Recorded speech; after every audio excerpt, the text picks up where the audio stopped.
Okay, everybody. Hey, welcome to Things Are Getting Sketchy, the Kickstarter cover edition. Tonight we are going to be one man short. Unfortunately, Justin is not going to be with us this evening, so it's just going to be me, Mike, and Casey. Oh, and Casey, I got to fix your feed. 1 second. My feed. We'll miss Hugh tonight as well. Yeah. But we knew he wasn't going to be able to make it, so. Yeah, at least he let us know. Yeah, that schedule conflict gets rough. So that time of year. So, Oh yeah. Yeah. So Casey. Hi. I can switch to my Your art camera. just showing the got the tag shirt on. Very good. Represent. I just had my Germany shirt sweater. So, everyone saw the pictures and had chat, but yeah, I'm assuming the trip was good and fun. Trip was good. Excellent. Awesome. Glad to hear. I'm switching my. Yeah, say now he just looks angry because it paused on that one that one frame. Oh, don't fucking ask me about my trip. Yeah, I did like four conventions in a row and traveled after Winnipeg with you guys in Toronto and went to the UK and Germany. Survived all that, and then I come home and get a cold. Ugh. How it goes. Could have been worse. Yeah. It's not COVID. I got tested they don't require you to test yourself when you get home, but I think it's a good idea when you've been Oh, these of course. crazy places and in flooded airports. Has that rule changed in the last day or two? Because it just changed here because of Omicron. So far, I think it's just you have to get instead of 72 hours, it's 24 hours to get tested before coming back. Gotcha. Like we have a thing called ArriveCan that you have to fill out, and you can't fly without it. And you have to have your negative PCR test. Like you can't do the rapid test. Okay. You have to do the nose swab. Yeah. The expensive one. So you have to have that within 24 hours of traveling home. But I still don't. I mean, you're still in an airport with thousands of people, and on that plane, and then you land, and you're still around a bunch of people. I don't know. Yeah. I just felt better getting a test after that as well, just to give people a peace of mind, hanging out with me after. Yeah, I plan on doing my test as soon as I get back from Chicago too. Like, even though I'm driving with Joe, but I got to take that one flight from Atlanta to West Palm. So. Yeah. Yeah. Don't trust Joe. Like just don't trust Joe. Well, I'm gonna make him in the back of the vehicle. I don't know, Joe. I'm just saying. Yeah. Oh no. And so we got Nathan, anyone. Barry, CJ, and I thought Aunt Alicia with us at the moment. Hello. Hey guys. And speaking of Barry, Mike is working on your cover right now. I am. Yeah. I'm doing. I'm actually doing your cover sketch on with pencil crayons on a piece of paper that I've kind of roughly plotted where everything is.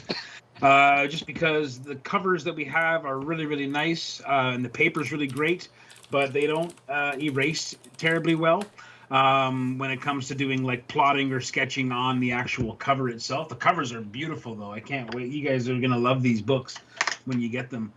So I'm just working out my sketch ahead of time here, and I'm going to do a direct transfer, and I think I can get it all completed tonight, and if not, I'll capture what I don't get completed on video. But I'm probably going to do this one tonight, and I know if Ryan's watching, I know we have one of his as my second one to do, and maybe I can get it started today, or maybe we can do a separate episode, but we'll get that all figured out. Yeah. I'm kind of hoping to do hopefully get this one done at least. I know Imran likely won't be watching. He's in Pakistan, I think. Yeah. Oh yeah. Yeah. So I don't know if he'd be up and watching this stuff. He would not. It is 4 a.m. there. So yeah, he's not. Set your alarm, get up. I mean, this is important. What are you doing? I came on the show. It wasn't like 3, 4 a.m. for me. I joined you guys in Germany. Yeah, that's right. That's That was Yeah. I think you're important. So, which cover are you doing at the moment, Casey? So this is gonna be Erica Slaughter, Erica Slaughter, going that's after a monster from the Something is Killing the Children character. She's got the bandana with the teeth on it. You don't know her. Yep. Yeah. There might be a little dog down here. Mentioned something about having a dog. You didn't say what kind of dog, so I'm gonna choose maybe a German Shepherd. I figured that would make sense, but Maybe a I don't think it's Chihuahua. kind of tricky, you know. Like dog choice is key. I have to draw a scene with a dog in the Dodge issue I'm drawing right now, and trying to pick the right dog. It's and, and then having to give that dog a life and expressions because I'm actually drawing a few pages with this dog, and it takes you out of your element when you're used to drawing superheroes and masked men all the time, Of course, Danny I don't mind had to come. I don't mind it. Danny had to come in with the snark. Maybe a hot dog. Maybe I don't know if he actually means a hot dog in a bun or if he's talking about a dachshund. But either way, it could work. I love dachshunds, man. I think those are the coolest dogs. They got the spirit of a lion, I love those. I love those dogs. Yeah, I could tell you some stories about my dachshunds. They were interesting. Yeah. We have too many stairs in our place. Otherwise, we might consider a little dog like that. Yeah, stuff on them. But stairs are not good for dachshunds. That's a thing. Yeah, I had my first dachshund, Logan, named obviously after Wolverine, but he was super defensive for me. Like we play this game where I'd lay down and hide my face, and I'd say, "Help me, help me." He'd jump on my back and try to dig me out. And my brother decided one time while I was laying prone position with my head covered that he was going to come up and kick me in the ass or something. And he came up and Logan turned around, jumped up, kid you not, was hanging by Vaughn's sack. I turn around, my brother's like, "Oh!" And here's my dog just hanging there. Wow. I was like, "Yep, yeah, dachshunds will go to the grave for you. They're ride or die dogs." Yeah, for sure. Wow. I wouldn't do that for you. No, No I appreciate your honesty. CJ has too many dachshunds. Awesome. Lower your expectations. Yeah, our friendship. At least I know where the boundaries are now. Yeah, that's where I draw the line.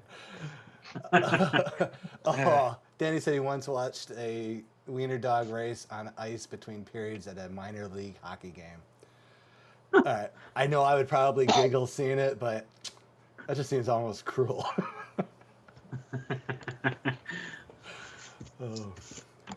I did see one of the greyhound races at Wimbledon when I lived in England. Got invited to that. It was very strange. Like the dogs seemed kind of freaked out when they came out. Like some were kind of like crapping on the racetrack before they raced, and I don't know how I felt about it. Felt sort of wrong. Yeah. Oh, and Alicia says their team does it. Hazel, the weenie dog, is the 4-time champ. Is 4 times like 4 games in a row or like 4 seasons in a row, Alicia? Oh, like a 4-year champion. Like That's Hulk I'm Hogan. wondering. Yeah. That's a dog with some heart. Yeah. And hopefully some boots. Hey, Mike, can you move your art a little to the right? Oh, yeah. Sorry. Yeah. No worries, man. Oh, yeah, I can see that. That's looking awesome. Yeah, sorry, and it's very scribbly, and this Oh, might no, but blow you can see what you're getting at. Yeah. Oh, no. this might be the the look behind the curtains that no one wants, but it's No, sometimes, man, it's just I'd rather beat the shit out of this piece of paper and come up with something really good that I can make changes on and make quick decisions on, and then do a transfer and get a nice, clean version of it that's all tightened up that I can go in and just ink, and it'll just be a nicer finished product. If the book's going to get graded or something like that, whatever the situation is, yeah. Yeah, I don't think anybody minds seeing behind the curtain. Yeah, it's just not always pretty, that's all. Oh, yeah. Oh, hey, Murray. Murray did make it. Say hello to your friends, Murray. And Murray's visiting some friends who got roped into going to a birthday party tonight. So, Ah. He was all bummed he wouldn't be here. Oh, and Barry said that's going to look sick, so he does not mind the look behind the curtain. All right. Well, you know what, Barry? It's kind of a dirty thing to send in the mail, but when I'm finished, I'll send you the original sketch too. When I say it's dirty, it's because the back is going to be covered with dusty chalk, so you'll want to keep it in some kind of a slip if you want to keep it. But yeah, I'll send you the sketch as well as the sketch cover, of course. Mail him your dirt. That's The right. dirt. Just get rid of the dirt, throw it off on somebody. Just claim it as a collectible. Oh, no. Yeah. This dirt's a collectible. So speaking of Erica Slaughter, even though we weren't, Good segue, though. got to meet. I got to meet James Tynion there at Thought Bubble thing. There's like a little event on the Friday night before Thought Bubble in the UK. Got to meet him and Jock and Becky Clunan and Tula Lotte. It's pretty awesome. I think you dropped He's a something. really nice guy. I dropped something? A bunch of names. Names? Yeah. See? What do you think of that? Jock's actually a Well, I nice mean, guy, it's like so it's cool that you got to So meet him. weird. Yeah, it was nice. We had a few drinks together. It was nice. It just feels like surreal for me, like to be hanging out with these people. That's all. Like, it was kind of wild. It was nice to meet them, and Dude, you've been on Things Are Getting Sketchy for over a year. They should know you. They should be the one going, God damn, we got to meet Casey tonight. Yeah. oh, finally. Yeah. Don't worry. We'll teach you how to have an ego. Don't you know who I am, Jock? Yeah, exactly. Have you not watched my every other Saturday live stream? Remember that time I drew Beaker as Punisher? Don't you wish that was you? Drop a couple coasters like they mean nothing. Boom, boom, what?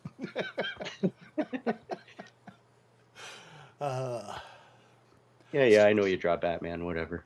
Yeah. But do you draw Beaker Punisher? I don't think so. Speaking of Beaker mashups, I'm going to do a quick plug for Alicia's t-shirts. Did you see that Beaker Jedi That was she a better printed out? segue.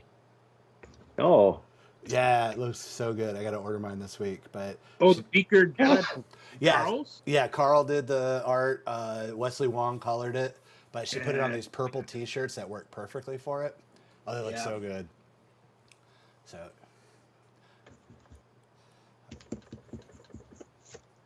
See, this book would already be totally screwed if I had started sketching on it. Like, it would already have had hell beaten out of it. There'd already be a rag. I'd be starting. well, if you're doing the colored pencil crayons, yeah.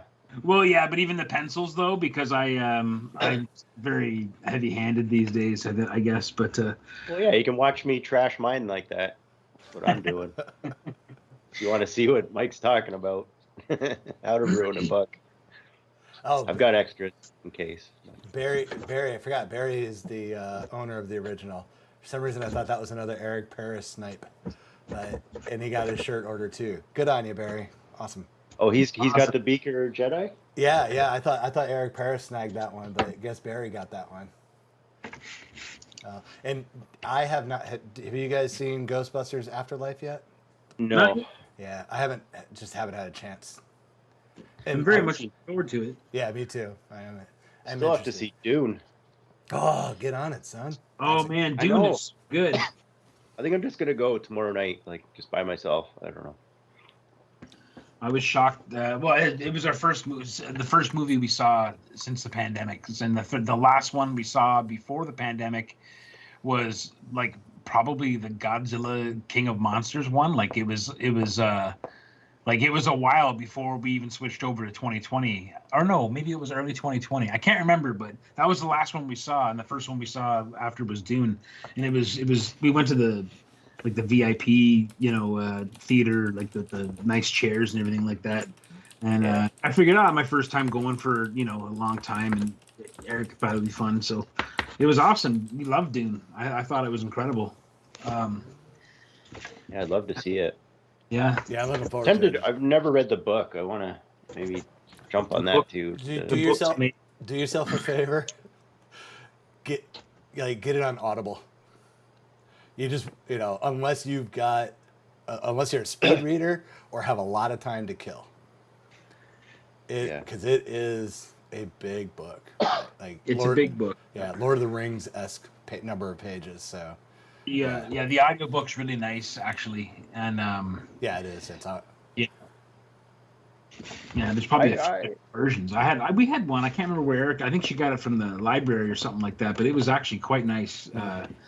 One guy doing all the voices, which was kind of funny. Yeah. but it was decent. Like it was really well done. I read at like a grade 4 level. I can handle it. Do it. Yeah.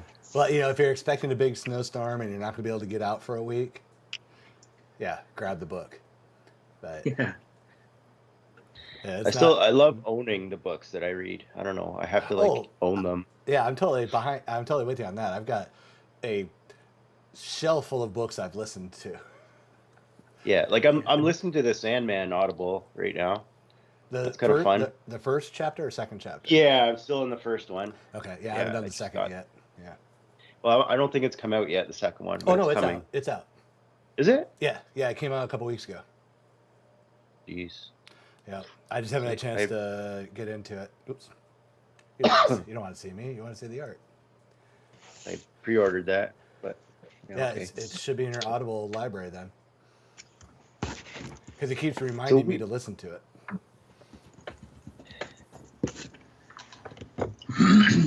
Soon. Oh, it looks like Danny and Murray are tattoo bros. They both have Ghostbusters tattoos. Oh, really? That's awesome. But does one of them have Ghostbusters 1 and the other one have Ghostbusters 2? Because that would be even better.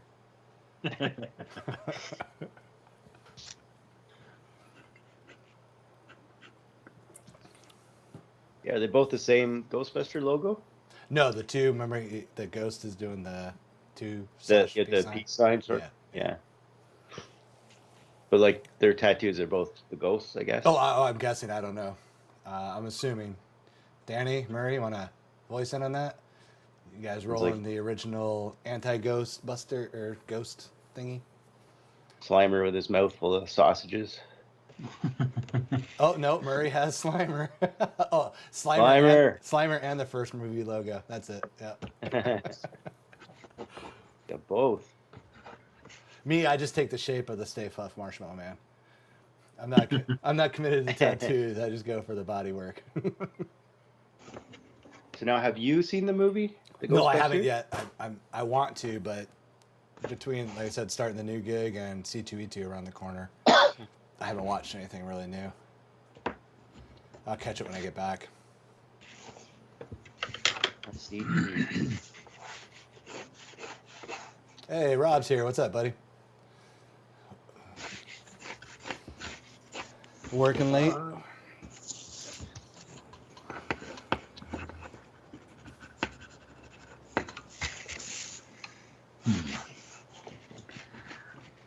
Meanwhile, if he was on the show, he would have already started his with his brush pen and would have buildings in his already with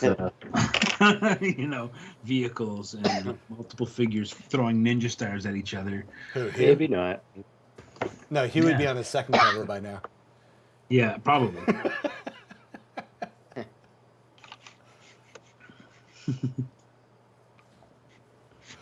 Yeah. Oh, so you're not going to go with the new 52 Lobo? No, I decided against that. Good call. I like Barry, and he deserves a good cover with a drawing of a good character. Yes. And not emo Lobo. No. They fixed that, didn't they? Like Lobo's back to being. Yes, I believe they did. That was one of the many things that just made me kind of, almost never look back at DC in a way. I think they've really turned the corner, though. I think there's some awesome stuff that they're doing right now. That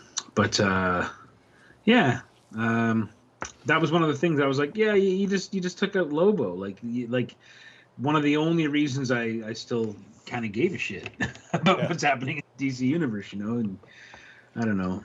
Yeah, the New 52 was a weird crossroads for I think a lot of people, but it definitely was one for me. And for other people, it was their first exposure to DC Comics. Finally, a chance to start over at number 1 or number 0 or whatever, and you know, do all that. And yeah, so I have mixed feelings, but for me, that was my signing off point. And Yeah. since I've only really picked up the occasional, well, I buy Swamp Thing, and I pretty much anything Swamp Thing really that's come out in the past like 10 years or so since then, or whatever, 9 years. That's about it really. Yeah. Yeah, my break was what they did to Lobo and Animal Man. Yeah. I didn't appreciate them making Ollie Queen like a young teenager, kind of, not a teenager, but like a young, you know, early 20s douchebag again. Like I been there, done that. I kind of wanted to, you know, I didn't want a Hawkeye comic book. You know what I mean? There's already a Hawkeye comic book. You know? I kind of grew up with Ollie Queen. I kind of like the story about 45-year-old Ollie Queen who's, you know, trapped in Grandpa Land. You know, he's like 52 or whatever. They should have made that. They should have made that DC New 52 where everyone's 52 years old and cope with the fact that they're still superheroes. You know. There's a lot of knee braces in Viagra. That's what I mean. Yeah, like, I mean, how, you know, Batman's always perpetually 36 or whatever, right? Or whatever the estimated age of Batman always is, perpetually. If you tell a story in ancient times, or if you tell a story in the far future, Batman's always 36 years old, or, you know, 38 years old, or whatever. But like, I know how I felt at 38 and how I feel at 46. The difference is tangible. I couldn't imagine even just getting up on a ladder to have to paint, you know, like window trim or anything like that again. Like, I don't even care. You know what I mean? Like, I just, fuck that. Like, I'm too old and tired for that now. Now, well, I mean, you got Dark Knight Returns, but you know, Batman Beyond, of course, is like one of my favorite books because of that. But actually, Star League Weekwell, not sure who that is, but they came up with a great point. Of the 52, one of the two things I did like was Justice League Dark. That was a good book because it, you know, brought in all the magic users. It was a good book for a bit. It kind of wore thin pretty quick. But the other was actually the Suicide Squad. Oh yeah, yep. Yeah, because you know they finally made Bane useful and likable instead of just, you know, because he's so much more than what they turned him into. He's such a two-dimensional Batman villain for such a long time. But when, you know, Dixon first brought him in, he was such a great Batman villain. Like, you know, he was the muscle that actually thought things through. Right. And that was the Bane that they kind of had in the Suicide Squad. He wasn't just, you know, oh wait, throw the tank out, let him, you know, clear the crowd, and then let the So. Meathead Destroyer Bane. Yeah. Hey Neil, what's happening? Neil's making his round saying hello. Excellent. All right, I think I'm almost at a place where I can transfer this over. And No, Neil, Justin has been snowed in. We think that part of Canada no longer has Wi-Fi. The Secret Six, that's what it was. Sorry, not the Suicide Squad. It was the Secret Six. Secret Six, right? Yeah. Murray corrected me on that one. Yeah, Mike Grell's run on. His stuff on Warlord was Actually, it's a shame Carl's not here. Carl has such a great story about Mike Grell's Warlord run. We'll have to, next time he's around, have him bring that up. I won't try to touch it because I don't know all the details the way he does. Right. Oh man, it's a great story. Like, wow, you know, like great revenge when your shit's getting fucked with by an editor. Oh yeah. Oh, I always think of that famous story where when he goes to, like, and again, I don't know all the details, but he was making some deal for some book. I can't remember what it was. It might have been around the time he was drawing John Sable and some of that stuff. And he went to the meeting apparently and like showed up, and like the writer, the journalist who was there kind of, you know, who was writing about this, the article I read or the story that I read, I can't remember where I read it now, but it was in like a comic fanzine or something like that, talking about how, like, Grell walks in and he's got this, he looks at this, he looks like this gunslinger with this cowboy hat and long hair and beard, and he walks in with this duffel bag, and like he sits down to negotiate this new book deal with a publisher, and everyone's sitting there and the art director's there, and he opens up his Ziploc, the duffel bag, and the first thing he pulls out is like a huge, heavy caliber gun, and just takes it out and puts it on the table, like clunk, and then he gets out his portfolio. And I always thought that was the coolest story ever. Yeah, it's quite the negotiating tactic, that's for sure. Yeah. This huge cannon, just puts this huge cannon on the table, clunk. And the journalist described like hearing the thud of the gun on the table, and everyone just like suddenly was sitting straight, like, oh my, he's here to talk business about his comic book character, or whatever. And I thought that was funny as shit. Yeah. All right, lads, I am going to step away for just a quick second. I'm going to refill my drink. I'll be right back. All right. I'm trusting you to be good. We can say anything now. I'll get there. There we go. Yeah, I'm wondering if Justin's snowed in. Something like that's going on. I haven't heard any. I haven't been able to get any text back from him today. I think maybe he's not. I have a weird time text anyway. They don't always land. Yeah, I know he's complained about the internet there a couple times. So I haven't heard about the weather out there though. I know, like, I keep watching out west, but not. Yeah, I saw a picture. Starting to get it. Yeah. Conrad sent me a picture, and he's about 2 hours from Justin. He sent me a picture of just they got a Christmas tree today, and I could see snow in the background of the photograph, and I it didn't look like a ton of snow, but there was some.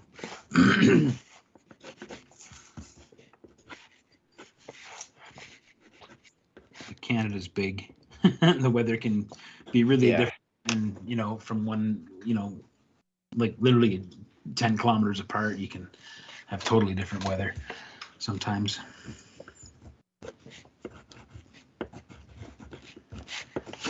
All right, I think I'm getting to a place where this will be cool. We'll fit it on the cover, and I'll show that bit of process. I gotta get the link up here so I can see the comments and stuff.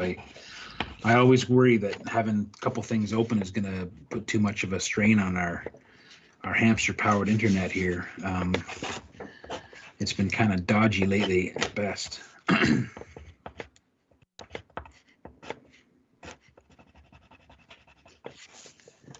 Yeah. So this is just a rough doodle that I'll do, and then I'll transfer this over onto the cover in a delicate. All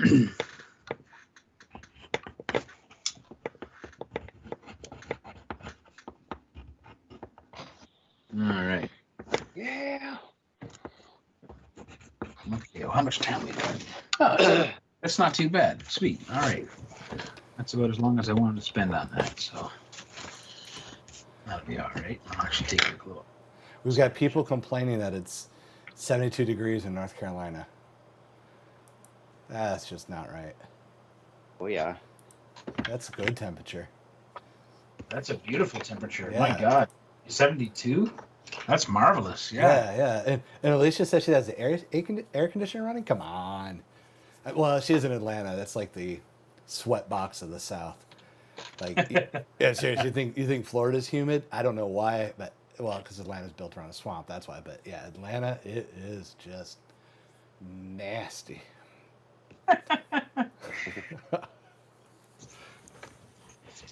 Okay, Linda was saying it's a perfect day. Okay. That's my fault for stepping in late to the conversation. Hey, Linda. And And Rob says unseasonably warm at 44 degrees. That's Fahrenheit. Yeah. So I'm guessing like 12 Celsius? I don't know. No idea, man. Yeah. Linda said hello. you minus 32 and half it is roughly. Well, I'll always remember the line from Super Troopers too. Like minus 32, add double it, then join the rest of the fucking world.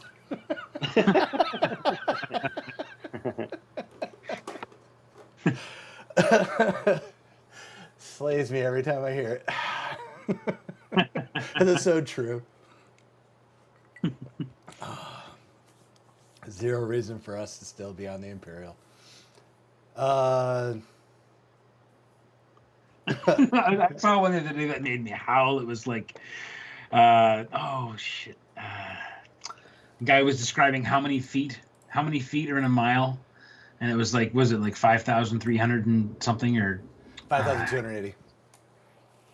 yeah, and there was some kind of catchphrase about tomatoes that he was using to remember it. Like it was like, oh shit, I'm doing a terrible job of explaining it, but if I could find the meme, it was. I thought I saw it, one of our people here. Maybe they have it, but yeah, it was a joke about that. But how we use a system that wasn't designed by that wasn't conceived of by like a drunken lobster fisherman or something like this. Well, the best thing I saw was a meme like probably a year ago now or so, but it was a sinkhole developed somewhere, and they listed that the sinkhole was as deep as minivans? 6 minivans or something like that. Yeah. Yeah. And underneath it said, America will do anything not to use the metric system. That's awesome. Oh, yeah. I was in tears. I'm like, so true. We're going to measure in minivans now. I remember you shared that one, yeah. Oh, wow. It's brilliant. I love it. Oh, wait. CJ may be onto something here. Hang on. Let me go Casey full screen. Casey, do you have a prelim to your left of that? It's really sketchy, but I do, yeah. Okay, it's like being asked super if that would sketch. be included as well. Oh yeah, I'll throw that in, sure. Okay, there you go. Good I'll eye, sign CJ. it. I'll bedazzle it. Oh, don't make offers you can't go through it. Yeah, of course. Yeah, I can throw that in. That's the brain noise, just filtering out the idea.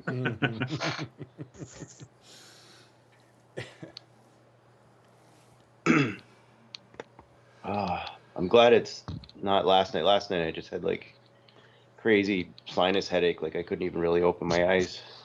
Yeah. Finally feeling better today, just Oh, so Barry found what you're talking about. To remember how many feet there are in a mile, use 5 tomatoes. 5 tomatoes. Sounds like 5280, and there's 5,280 feet. Or just remember there's 5,280. Because it's like it's the only one that I can like come up with at the top of my head. I don't know why. I couldn't tell you any of the other measurements. That's the only one that just jumps in.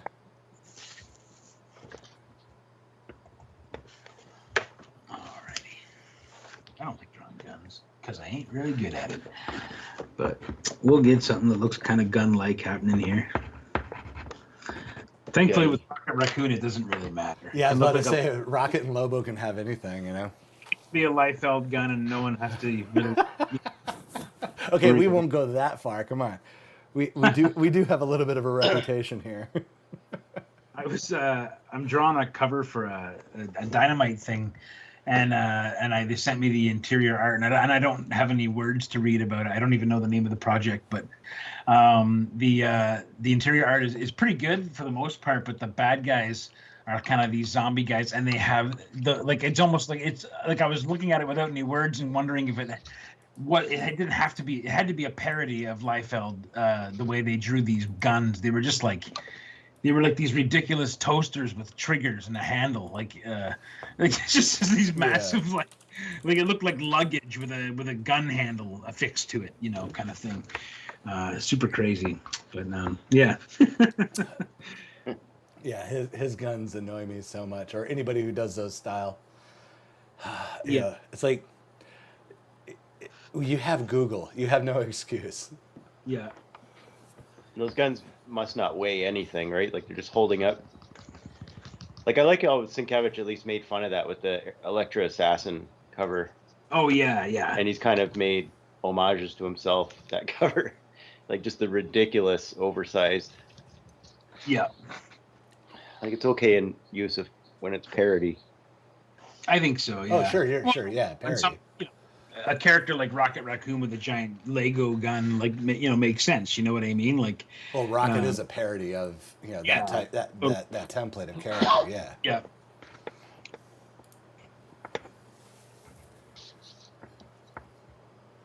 All right. I think we're good to go on this now. I'm wasting too much time. Let's Yeah, go. I'll say at this point, yeah, you almost got an art piece there. Yep. That'll be a little bonus. I'll trim it so it's the same size as the cover too, and that way you can kind of put them together if you wanted to do something like that. Yeah, at this point, you might just be tracing, right? Well, that's essentially what I'll be doing. Actually, like that's the whole point. Yep. The whole journey has been coming to this to reveal that I'm just a filthy tracer at the end. Then the So- leg works. I'm just gonna put my. I'll lend Mike the bedazzling equipment. Nice. Yeah. It's rough. Alrighty. So the next step then actually is to. Well, actually, this cover should get a little bit of glitter. Yeah. Because nothing says Rocket and Lobo more than glitter. Yeah.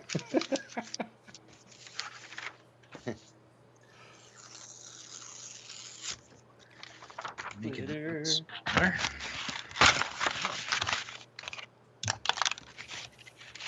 You just using pencil to transfer, or are you using No, charcoal? I've got Or a chunk of.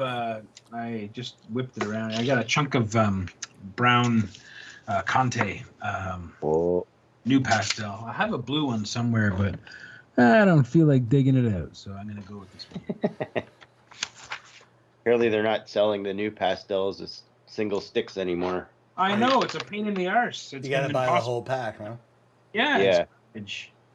So a lot of Only- people just use single colors. Like Yeah. now you have to buy. If I want 10 of that color, you got to buy 10 packs now. They went the Marvel direction. If you want X-Men, you gotta buy New Warriors. Yeah. Variant brown. Yeah. Yeah. Whoops. Get the special brown.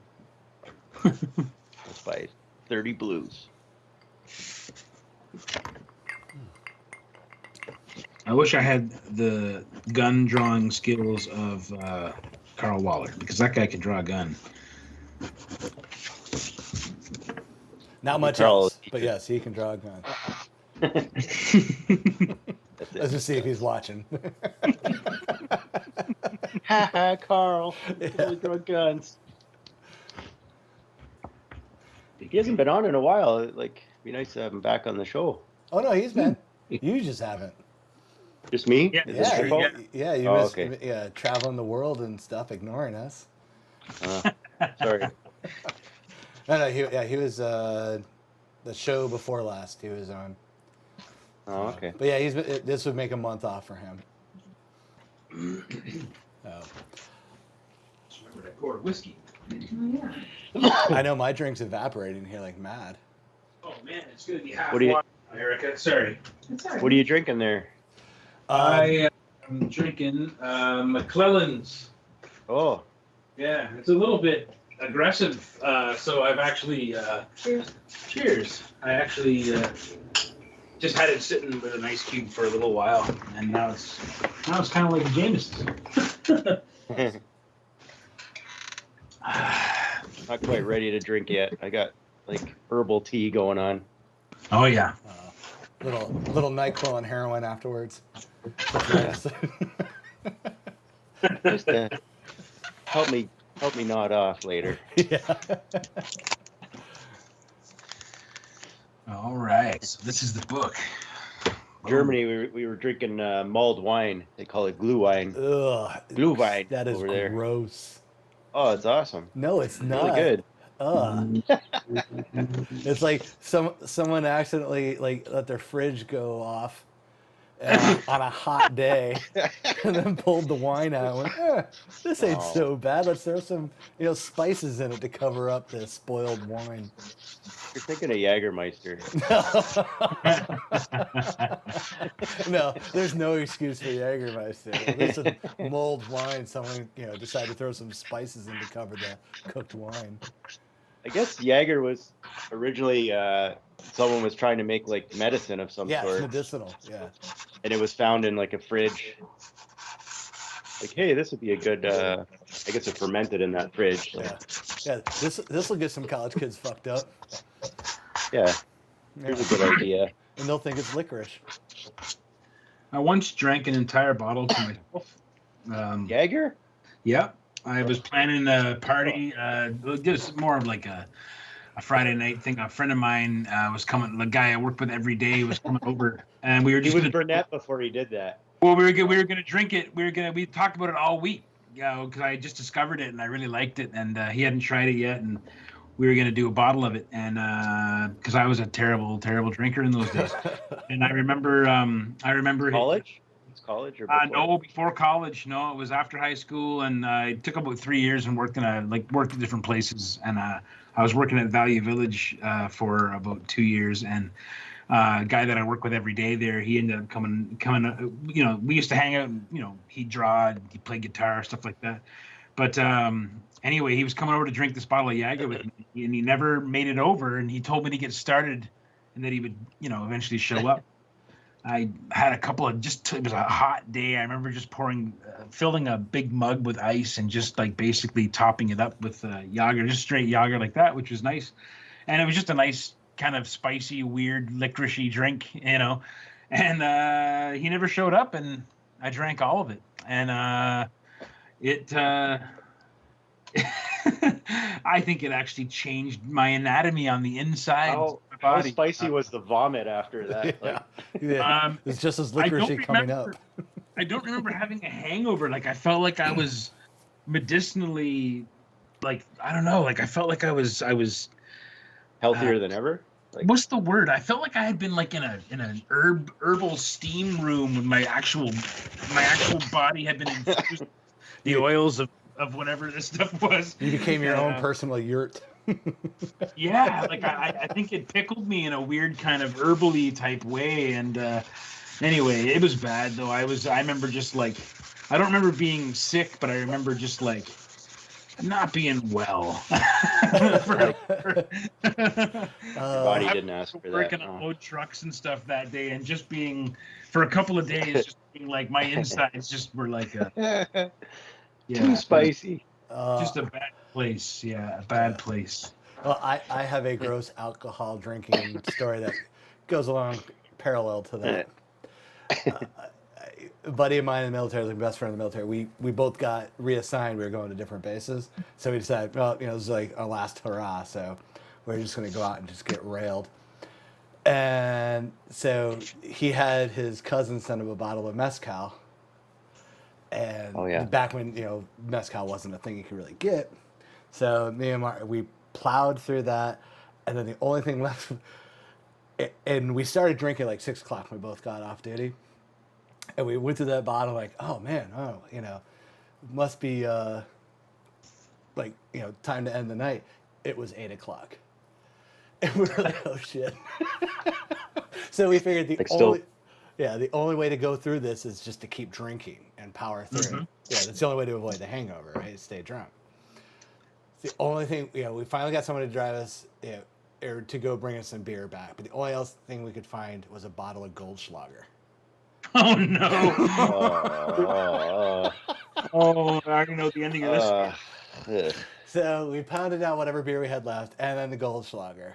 So, and then it was about 10. Luckily, I was like 22 at the time, so the body was going to be able to bounce back. But so I went walking back to his barracks because thinking like someone needs to make sure he arrives alive, And so we're walking across the parking lots to his barracks. And we see a car of a guy that he does not like, and the doors were open. And we're like, oh, we should check this out. So we're just going in there. We're just sitting in his cars hanging out, going, oh, yeah, this CD's garbage. No wonder this guy's a jerk. Listen to the music he listens to. And I just remember Mark at one point going, "Oh wait, this is happening." He pops the glove box open and just spews like he's in The Exorcist. Oh no! And then once he finishes, just shuts God. the glove box door, does his best to kind of wipe things off. Oh, He's like, my "I think I should go to God. bed now." I'm like, "Yeah, since you just left DNA everywhere." Oh, that evil bastard! That is Ugh. an evil thing to do. I know, but I just How couldn't do you stop clean that? laughing over the whole. Oh, this is gonna happen. Pops the You glove can't box. clean that. So he had just enough cognizant awareness to realize, oh, opportunity. Let's take advantage of it. Wow! Holy moly! I don't advocate it, but we were 22 and drunk. What are you gonna do? Oh, I was an embarrassing shit show of a human when I was 22, for sure. Like when it came to drinking, I was in like a really, I don't know, I was pretty damaged goods, I think, but I was drinking an awful lot, and I remember drinking 40 ounces of whatever I had before I even left the house most days. Like it was a little bit crazy. I actually poisoned myself, I think, at one point, and I think I had to quit for. That's why I just quit cold turkey for like 6 years, and now I can enjoy a drink every so often. But I couldn't tell you the last time I was drunk, to be honest with you. Like I couldn't tell you the last time I really had a good drinking buzz. It's probably on this show once or twice if I've managed to have one or two. Yeah, I'm a lightweight now, but at one time I was not, and it was a little bit. Looking back, it's a little bit amazing that I made it. Sometimes. Oh yeah, I lived with the fact that I was not going to hit 30. Yeah. And Yeah. Who knew? 5 years ago, I passed it.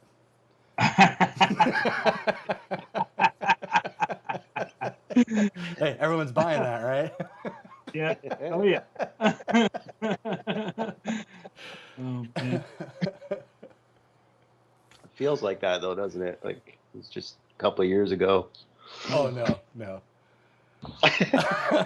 I mean, gun to my head, if someone said, "What were you doing at 30?" I couldn't tell you. Yeah. Yeah, I'm lucky enough to. I could I keep going. Oh yeah, I had that studio in Tampa like 15 years ago. It was only 11 years ago, but you get out with a 2-3 year time span, everything's just kind of the before 4 times. Yep. Absolutely. Yep. Oh, I'm really good at math actually. I just suck at remembering things. I have a motto. Does it sign my check or do I sleep with it? If not, I really don't have a reason to remember it. Yeah, that works actually. Yeah. Yeah. Healthy outlook. I try to keep things simple. That's all.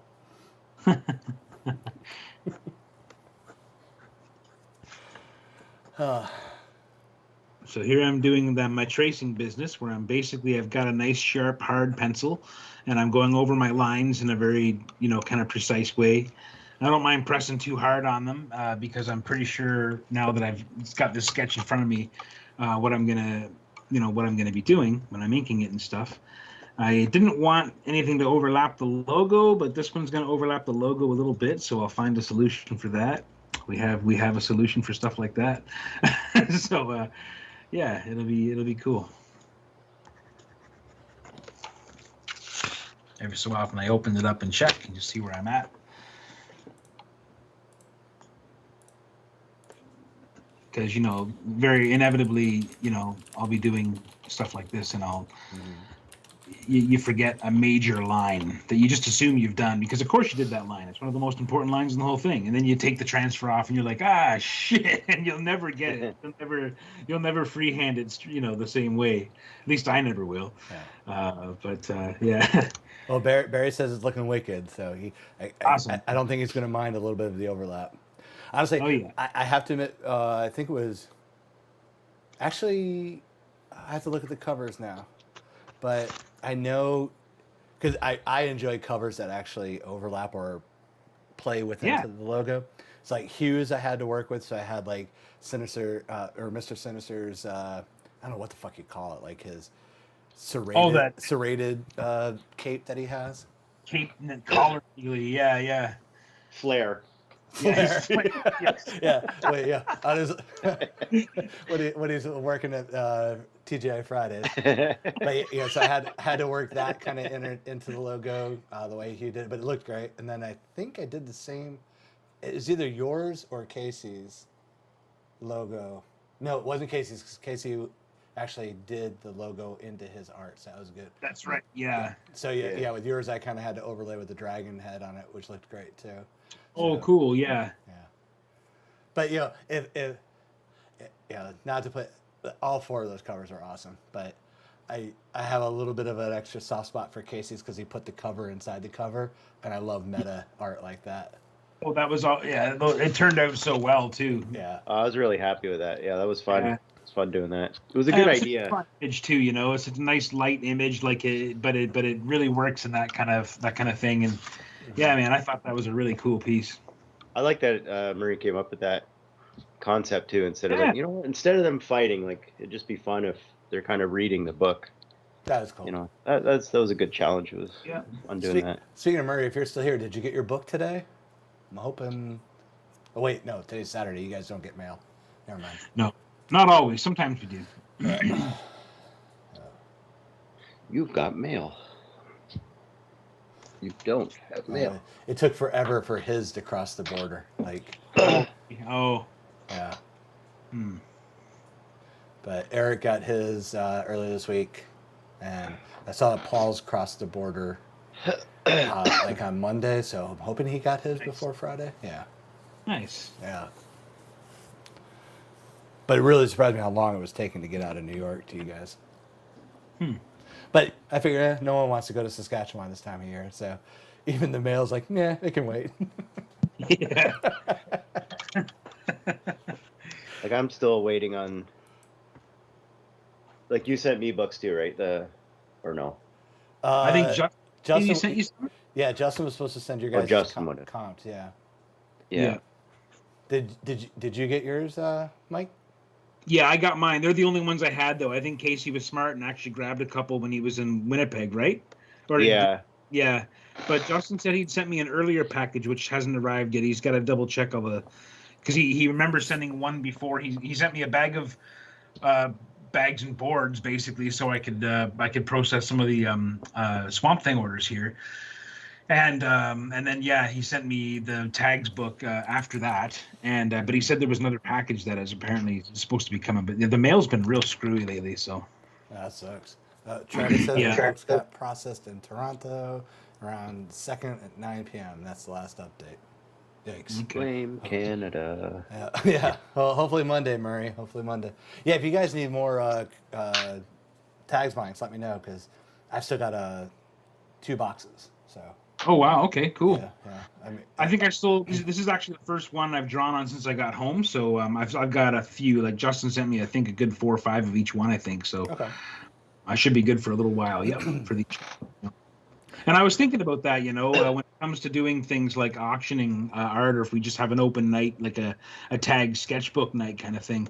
We could always do it in such a way that we let the people who want one to just decide how much they want to spend. And that way we can draw, we can work with whatever they want to work with. And, we can do like a fully fledged, full blast cover like we're doing tonight, or we can do something, more casual that, would take about the same amount of time as a poster, headshots or things like that. So just something that I'd thought about earlier today. Yeah. No, that'd be cool.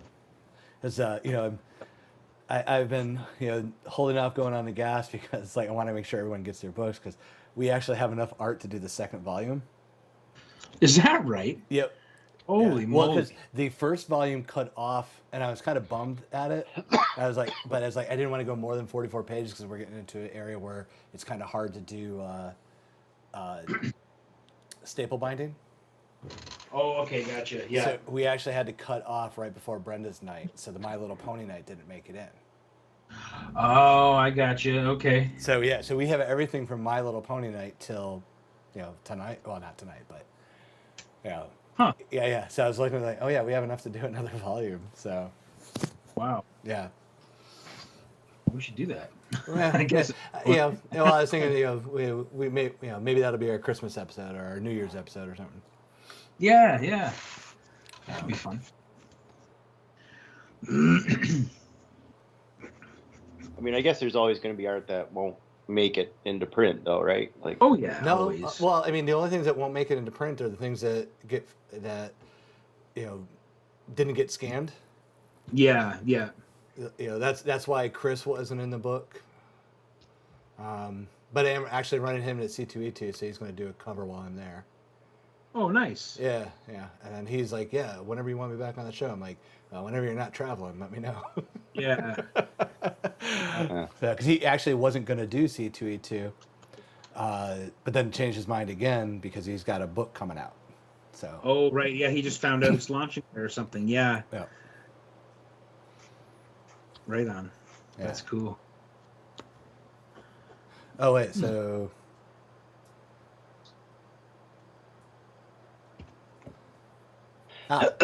Yeah, so Barry said he gave his wife one of the white blank covers. She wants to get Casey to do a horror cover on that for her. Oh, very cool. I'm sure that can be arranged. Yeah. Oh, yeah. I know horror. Yeah. I could do it. I like the horror. And Linda's got to drag me into the comments here. Carl said he never got any sketchy books. Damn right he didn't. Sucker. Yeah. No, Linda, tell Carl to stop pouting. His box go out on Monday because it has the books and the extra light and all that other crap that he wants. Yeah. He gets a care package and he's already bitching. Pouty Carl. Yeah. Sorry if I'm going a bit slow tonight. I don't know. Oh, no, that's all right, man. You're fighting a cold and all that stuff. It's awesome that you came out. Oh, okay. So Star League Weekwells popped back in. Said Casey does the best horror. I still love my Hammer Vampire Babe. Oh, Does that ring a bell? yes. Yeah, that was from Winnipeg? fun. Yeah. Yeah, that guy was That one cool, turned out good. I did that one. I think that was the one I took back to the hotel and finished or worked on. It was a gorgeous piece. What is Hammer? Is Hammer Vampire a character from an anime or? There was one of the old like the Hammer films. Gotcha. Hammer horror film. Yeah. All right. There was one with like these twin girls. Like I can't remember the title now. I think twin is in the title. But they show up in a few movies. And you just wanted like a Hammer-ish, late like 70s Hammer vampire-ish. Yeah. That was fun. Yeah, that was a wicked show, man. God, that was a fun show. Yeah. I'm so full of regret not getting to go to that one. I should say not going to that one. I wish I was in Winnipeg, in Montreal this weekend too, because the same guys are on the Montreal show, and it's the first time they've done a 3-day holiday edition, which I'm sure is going to be awesome because there's so many great vendors that come out to that one. So many of our friends we haven't seen. It's been, I think, since 2018 was the last time Erica and I were able to go to be able to go to Montreal, and it's such a blast. It's such a good show. So I was really debating trying to go to that, and I just didn't do too much. And Chicago too. I think I need the break.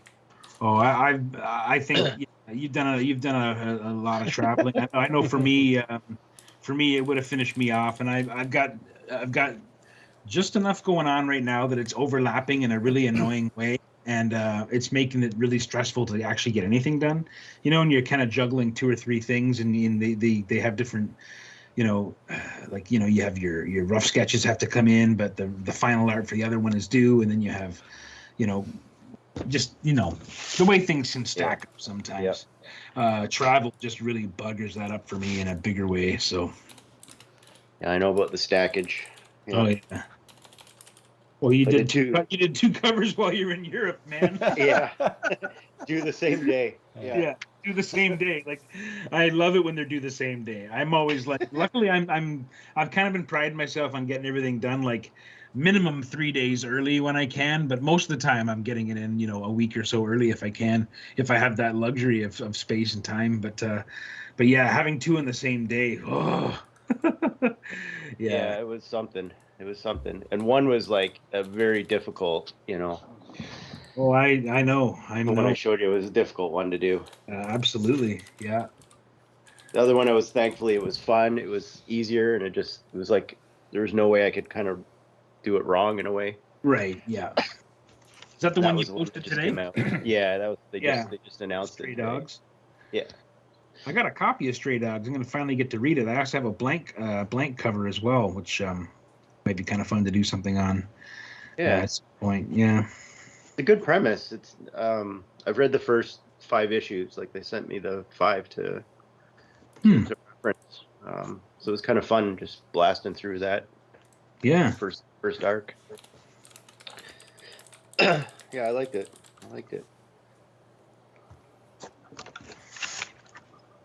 All right. Yeah. So apparently, sorry. No. Sorry. No, all of a sudden I had to cough. So yeah, the vampires from Twins of Evil. Twins of Evil. Yeah. Yes. I love it. Twins of Evil. So great. They're not evil. They're just the twins of evil. Yes. They have yet to choose their own path. Was evil the triplet? No, evil's the parent. Because they're, I they're see. twins of evil, like son of, like Rosemary's twin babies. or son of a bitch. You know, Yeah. you're picking your hierarchy. They are twins of evil. Bitch. Yeah. Great. Yeah. Okay. Follow. Oh, poor Jeremy. So the movie they watched was not Velocipaster, which it should have been. Instead, they watched some Paw Patrol thing, whatever. Yeah, obviously no parents here. It is like, it's apparently the new favorite movie and already being asked to watch it tomorrow. I've seen some Paw Patrol. Actually, it's not a bad kids show. Well, it's a kid's show, though. It's a kid's show. Yeah. I mean, that's why I was like, being forced to watch something like that would just. Yeah. How do I get these kids chicken pox? Get them, put them in bed.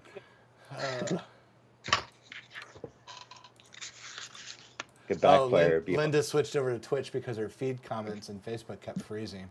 I suspect it's because, she's Carl adjacent, and Facebook is like, we need to slow that house down. They say too much weird shit.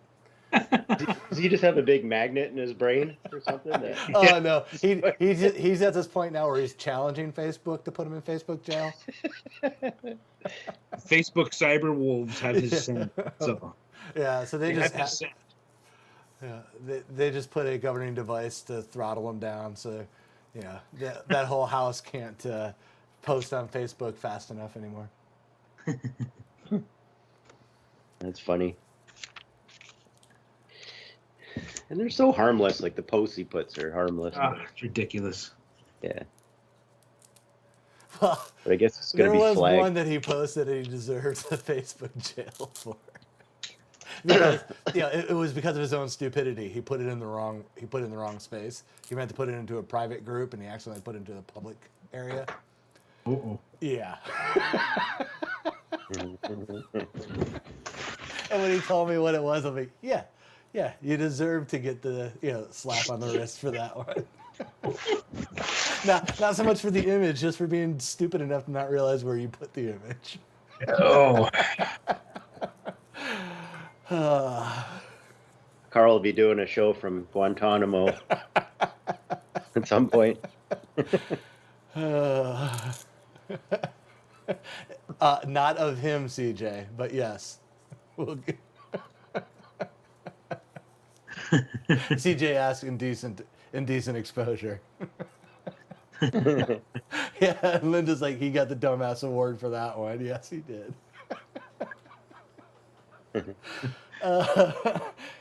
Man, I occasionally will have posts show up, my memories post or whatever, and it'll be some fucking absurd thing that I said, like at 3 a.m. or something, half delirious after a deadline, just nonsensical garbage that I posted, and it's like, you said this on 2008. Now look at it, oh my god! I'm not going to say in What the hell was 2021.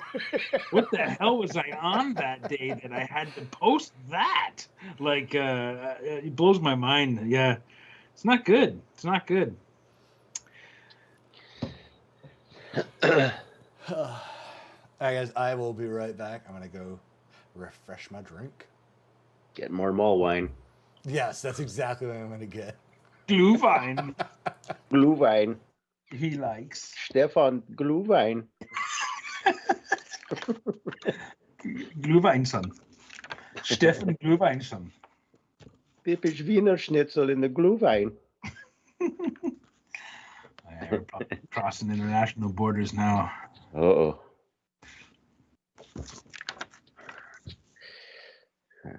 Man. I would go back to Germany.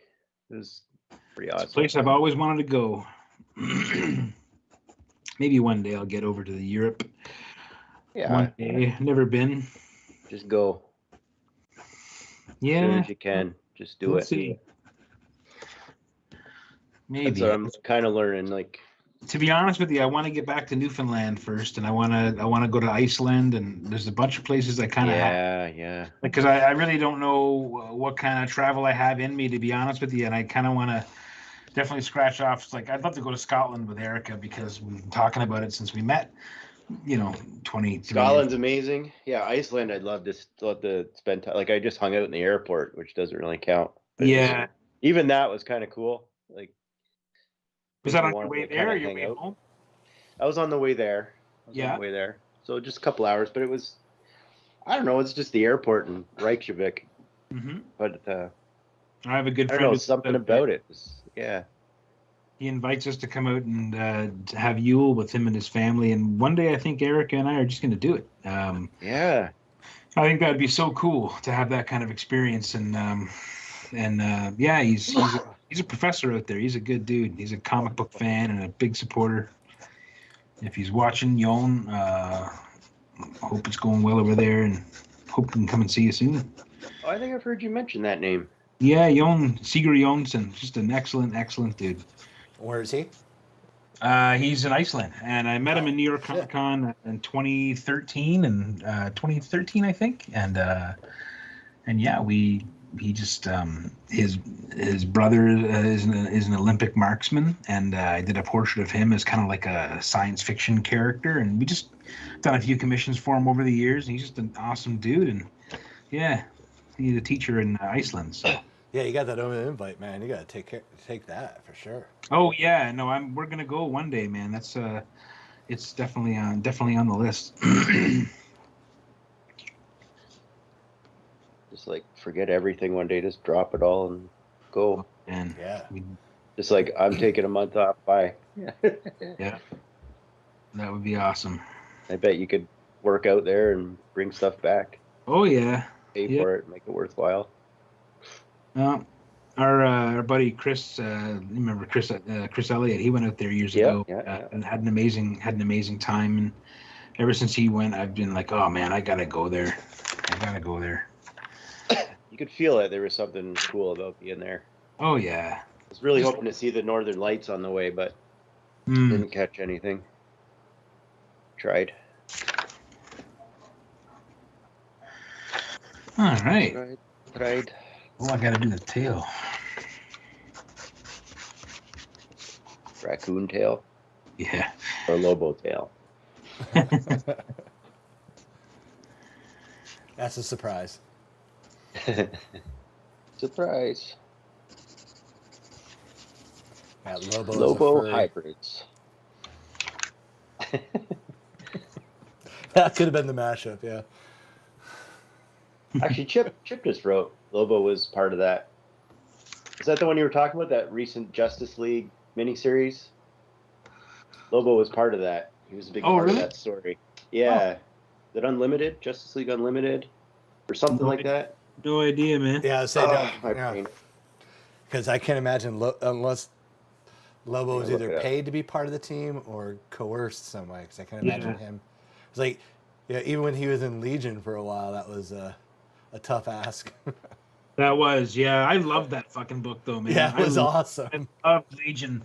Was it like it started what at 89? Was it Legion 89 until 90 or Yeah. something? Yeah, something 91? like that. Yeah. Fuck, I love that book, man. And you know what was I bought it because, well, two reasons. Mainly, I loved Barry Kitson's artwork. Yeah. And I loved Lobo, and it was just another dose of Lobo, like because you had to wait for Bisley to knock out another four issue one every few years, or I know there was a Mike Mignola one, like there was always a Lobo mini that you could wait for. The Lobo ongoing wasn't awesome. I have every issue of it, but it wasn't amazing. It was on the heels of the last Zarnian stuff, but yeah, I remember just reading Legion because Lobo wasn't the main character, but yeah, he never wanted to be there, and but it made for some great storytelling. Him and Drill Docs, just really really cool characters, man. And that was my first kind of exposure to any Legion characters, to be honest, other than a few old Supermans I might have read when I was a kid, or Superboy books when I was a little kid, like 25-cent bin kind of stuff. But yeah. Yeah, I love it. Nathan said something that kind of bothers me about it. Apparently he was Batman's bitch in that. And that just... What? I guess in the Justice League Unlimited where he was in, or whatever. Oh. It's the last ride. Oh, no, it's that scene where... Isn't it the scene where Batman knocks Lobo out with one punch? He knocks Guy Gardner out with one punch. Guy Gardner was... That was I believe he does it to Lobo or... too. Am I not mistaken? I thought he did that with Lobo as well. No, because... Yeah. Because I'm thinking with the Justice League International after, because because it has that great, oh shit, I'm now blank on the artist's name. Remember JLA when they had the great cover where Lobo's kind of leaning. Bart Sears. No. Oh, Kevin McGuire. That's it. Yeah. Or Lobo's leaning in heavy on Guy, and then the next issue it's the reverse because Guy gets hit again and gets his memory back and his personality back. He's no longer the pacifist. Oh yeah, that was funny shit. That was really funny shit, man. That's like probably my favorite lineup of the Justice League, to be honest with you. I love the Fire and Ice. Yep. I loved the whole like Ted Kord and Guy Gardner feud leading to the boxing match where he's making fun of Ted Kord's weight, and I mean, when Ty Templeton was drawing some of those books too, and fuck, they were good, man. That was really good stuff. Yeah. Well, yeah, and that was the start of the Blue and Gold with Booster and Blue Beetle. There was just so much. And what it was, because when they originally pitched that, they were going to have some of the classic Justice League characters, but all the other big stories that were lining up at the time that they just getting stripped away. So they had to kind of start filling out the roster. So they brought in Captain Marvel to be the Superman, and everything, Guy Gardner to be the Green Lantern. And I think it worked for the better because now they were unhindered. They could do the storylines they'd want to do, and not have to worry about messing with any of the the characters that just can't be changed, the iconic characters. So it's true. And those were, I totally agree, some of the best JLA stories ever done. Oh yeah. Yeah. They were so human, they were all so human, and yeah, it was good stuff, really good stuff. But Batman being able to knock out Lobo with one punch, there better be some real good storytelling to figure out how that would happen. Yeah, I can't. I'm trying to remember. Because Lobo's gone toe to toe with Superman. Oh, he's beaten Superman. Yeah. He straight up beat him. He straight up like knocked him out and walked away like, well, that was fun. Who's next? Kind of shit. Yeah. Like it just depends on which storyline you go. But either way, he goes toe to toe. Yeah, absolutely. So, and that's the problem with some of the characters like that, where they get their powers just waver for whatever the script needs. Yeah. But you got a character that goes toe to toe with Superman, but doesn't have the kryptonite weakness. How the fuck would someone like Batman take him out with one punch? Well, this is it. And I remember Batman knocked Guy, because as much as I love Guy Gardner and he is my favorite, that is still one of the best moments in comic book history. And Batman just 100%, lays him out with the one punch. Yep. He's like asleep for several pages, isn't he? Like, Well, Yeah. no, he's just out because that's when then he wakes up and he's a pacifist. He literally gave him brain damage with that punch. And Ted Cord is he's like, one punch. Like he just never just lets him delighted. forget. yeah, yeah, So awesome. Yeah. Yeah. I loved so it. well done. Yeah, because they're just giving Batman so much lip about, he's not going to be the leader, blah, blah, blah. He can't just, boom. Yeah. It's such a thing of beauty. It's like one of the best moments in comic book history. I love that. Straight up. Yep. Straight up. Carl finally chimed in with the Lobo versus Santa Christmas special was the best. Oh, dude. Yeah, It's a great one. It's probably my favorite standalone Lobo for sure. Yeah. So, I mean, even the poetic way it's told, and it's some of Bisley's best work on Lobo for sure. Like all of his Lobo stuff was good, but that was like particularly good. Yeah, fuck, I love that book. Yeah, that was such a good one too. I'm replying to Nathan because Nathan's all talking about that guy took his ring off, because he was just that bravado about, Man, I'm gonna have to read that again tonight. Just go. To I know. It's It's like so good. such a great nostalgic feeling. Yeah, for sure. Yeah, that was really good stuff. Brilliant writing. Like Yeah. the comedic writing was so good. Yeah, I was just saying because that's a hard thing to do in comics Yeah. because everything's in stills, is the comedic timing of it. But that is just such a thing of beauty. Yep. In everyone's facial expressions, as Batman just doesn't say shit and walks away. Yeah, because like fucking Booster and Blue are laughing their ass off. Everybody else is all like shocked. Yep. And Batman's got zero fucks to give as he walks away. Yeah, and Barry's right. He is a bounty hunter and money talks. Yeah, he would go after Santa for sure. But yeah, I don't know where he was in the Justice League, but I will have to look that up if it was like a recent thing or something. But because like one of my favorite covers I still got over here is that Superman 32, where it's the color forms, where it's when Superman comes back to life and Lobo comes down. Oh yeah. And it, so you can just do all the color forms on the cover and make your own action cover. Yeah. Yeah, because he's like, well, if someone's gonna kill Superman, it's got to be me. 'Cause, I mean, just the dumbest, Saturday matinee martial arts movie plot line. It's the champion coming into town to beat the other champion. Did you ever see? Did you ever get the Lobo slipcase that they made? It collected the. It was awesome because it had the Last Zarnian collected as a single volume, and then it had a collection of all of Lobo's appearances from different books, but they were all sewn together into a choose your own adventure style thing with like kind of like connecting material that was freshly drawn. Oh, nice. Where they even make fun of his old his Omega Men costume, like the purple afro, like the Gene Simmons, the Gene Simmons 70s comb back, like the big puff, the combed puffy afro. Nice. And then he had like the purple or the orange jumpsuit on, purple and orange jumpsuit, and they make fun of that stuff, and of course he can't stand seeing his past self, and anyway, it's just ridiculous. And then there's one book that's just called The Wisdom of Lobo, and it's just a blank book. And it's a prestige format book. Like it looks, and it's got a beautiful cover, and it looks like it's going to be this amazing like Lobo book. And you open up, and it's every page is blank, and it's just wonderful. And I've actually thought like if I ever see Simon again, I'm gonna have to get him to do a sketch in that for me, because I've had it for years. I bought it when it first came out. It was I can't remember how much it was, but it was a slipcase, and it's still in good shape. And it's I must dig it out and show you guys eventually. But The Wisdom of Lobo, totally blank graphic novel, but it's actually decent paper. Like it'd actually be fun to do some sketches in there. But I mean, I'm sure the slipcase isn't worth anything just by the fact that it's been read and flipped through a million times and traveled through 15 different moves. But yeah, still have it. Nice. All right. So as you can see, maybe you can not see it very well, but I can see it. Yeah. I've got a nice clean version of this sketch now, which I can go in and ink, and and I don't have to worry about damaging the book. The book's in good shape, and I can just go from there. So. I like damaging books. Let me damage your book.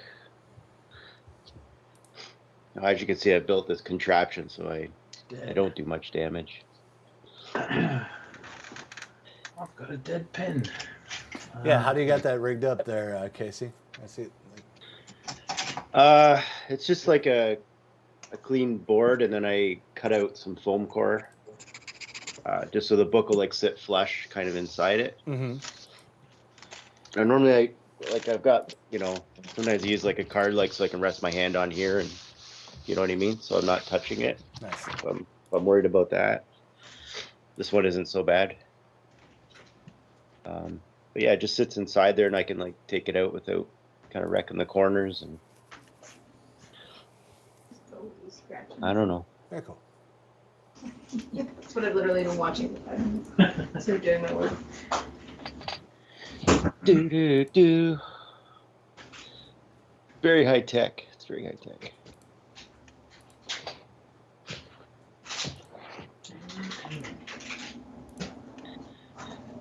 $8.25, eh? Okay.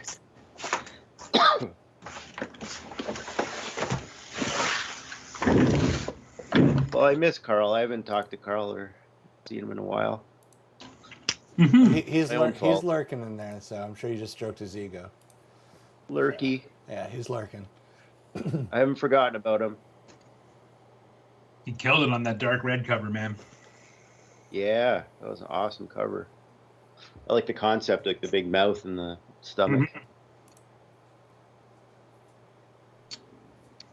Yeah, I don't know, Really didn't nice. know anything about that book, but I had to read it recently for work reasons.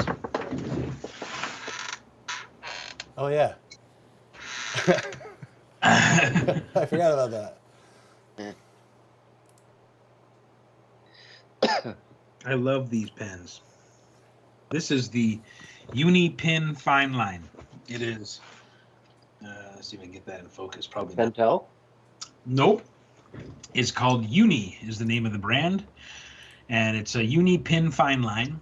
And this is the water and fade proof pigment ink, and it's just got a synthetic nib end on it. But my God, it gives a fine line, and it also gives a lot of variety to the line if you want to get kind of more sketchy with it. But for doing a nice controlled outline or inking or fine detail, it's awesome. And it dries instantly, so there's no drag. You don't have to worry about any drag.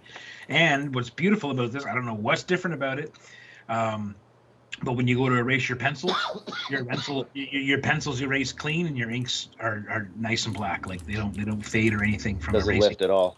And Doesn't the lift at water, all. totally waterproof? Yeah. I have no idea what it's made of. Some kind of alien technology. Magic. Black ink. Yeah. I got to show you a picture later somebody posted. There's an old Kevin Nolan Doctor Strange painting from the 80s. I guess it's all fading now because it was like dyed. Oh, like Painted with dyes instead of pigmented stuff. Oh no. Shit. It almost looks looks better in a way. Like it still looks really good. It's mostly I guess he put like a layer of purple on top of the whole thing, and it's like all the purple's basically gone. Oh wow. Yeah, it's funny what old artwork will do, man. Like I used to do a lot of my when I was just starting out as an illustrator, I was doing a lot of books for a publisher here in Oakville called Rubicon, and they did a lot of children's books and things. A lot of them were graphic novel kind of based, and I didn't have a real strong digital hand in those days in terms of finishing artwork and sending in full color digital files. I was doing a lot of stuff just coloring them by hand, and I was using markers. And all those originals now are a little bit sketchy at best. I have drawers and drawers and drawers of them, bag full of these, like probably 1,000 pages of sequential art that no one's seen, because it's all like kids' book stuff. It's not really useful or anything. Yeah. But tons and tons of it, and yeah. Anyway, People might not a lot wanna of know it's this. real janky looking because it's because I didn't know how to draw back then, and Yeah, sure. and and the artwork, doesn't hold up like I would hope it would. But yeah, the artwork itself is actually kind of faded and damaged, and just from how it was created. Well, I think Sharpies as well are gonna all kind of fade too. Well, Oh, yeah, they've those will changed fade, over yeah. the years. Like I got Sharpie sketches that are like red now, like black Sharpie sketches that have faded like a bloodstained red almost. So yeah, Sorry, folks, for everyone who has Sharpie work. yeah. Those signatures. These seemingly are archival so far. Like I've used them for about a year now. It was actually Nick Bradshaw turned me onto these, and he buys them by the huge box because he goes through them so fast. And his style is one that allows for that kind of fine detail so well. Like that kind of Arthur Adams almost kind of style, and Yeah. it really works well with this kind of pen. But yeah, it's nice solid black. It seems to hold up pretty well. I had to order these online, but yeah, Uni Yeah, I've never seen them. That's fine cool. line. They're quite nice. Nothing will ever beat the brush, mind you, but in a show like this, it's a little bit more expedient to. And I like the line control. I can get, if I want to get fat, I can get a nice fat line just by adding pressure, and it's a really nice little tool. So we're saying, like, on a show Yeah, like this, we have a half-ass it. The marker's way to go. Right. Yeah. And I may end up using the brush. Yeah. I'm just giving a shit, man. No, I know. This is as good as a brush. That's what I'm saying. So Casey, are you gonna paint on yours, or what's your plan on this one? Yeah, I'll color on top. Oh no, I'm just curious because I've never seen you do this. Like, I mean, I always see you do more paints. That's why I was just wondering if. Yeah. Cool. Yeah, I'm gonna paint on top of the. Nice. It should totally ruin everything. I would say not to try to humble brag, but does the cover work well with paint, or does it curl or anything, or does it work? We'll find out. Okay. Like you painted that hobgoblin, that turned out really nice and didn't have any too much curl. Yeah, I feel like the colored ones are different though. Yeah, the color I ones think are a little thicker because it's the same paper, but it has ink now in it, so it actually is a little thicker. Yeah. And I think that blue and orange kind of gave it a waxier. A little bit of a shinier finish. Yeah. Or this will be more absorbent. I think this will be okay. I think so. Yeah, the white ones are pretty good actually. Yep. I don't know that I'm going to use a ton of wash on this. I think I'd rather keep it nice and solid blacks and lines rather than warp it at all. But if I decide to put washes, I'll put a boarding between the cover and the pages, just so that they're nice and protected.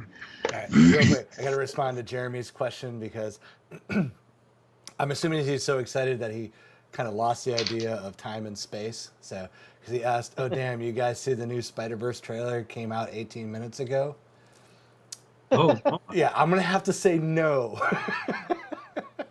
I've seen the one that came out the other week or whatever. Yeah, because if any of y'all have seen it 18 minutes ago.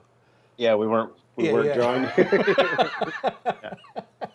Yeah, just watching trailers on the side. Yeah, exactly. My side hustle's over here watching. So yeah, no, Jeremy, I'm trying to watch this movie. Afraid we have not seen it yet. But thanks for asking. They've already shown a lot in those trailers. That's why I try to avoid trailers. Anytime I see anybody talking about it online, I immediately go away from it because you're gonna end up knowing the entire movie before you see it. And these movies are, pretty paper thin to begin with. So I always think about that too in terms of like, I mean, it was so nice when what was it, Spider-Man shows up in the MCU. What was it, Civil War was one of those ones?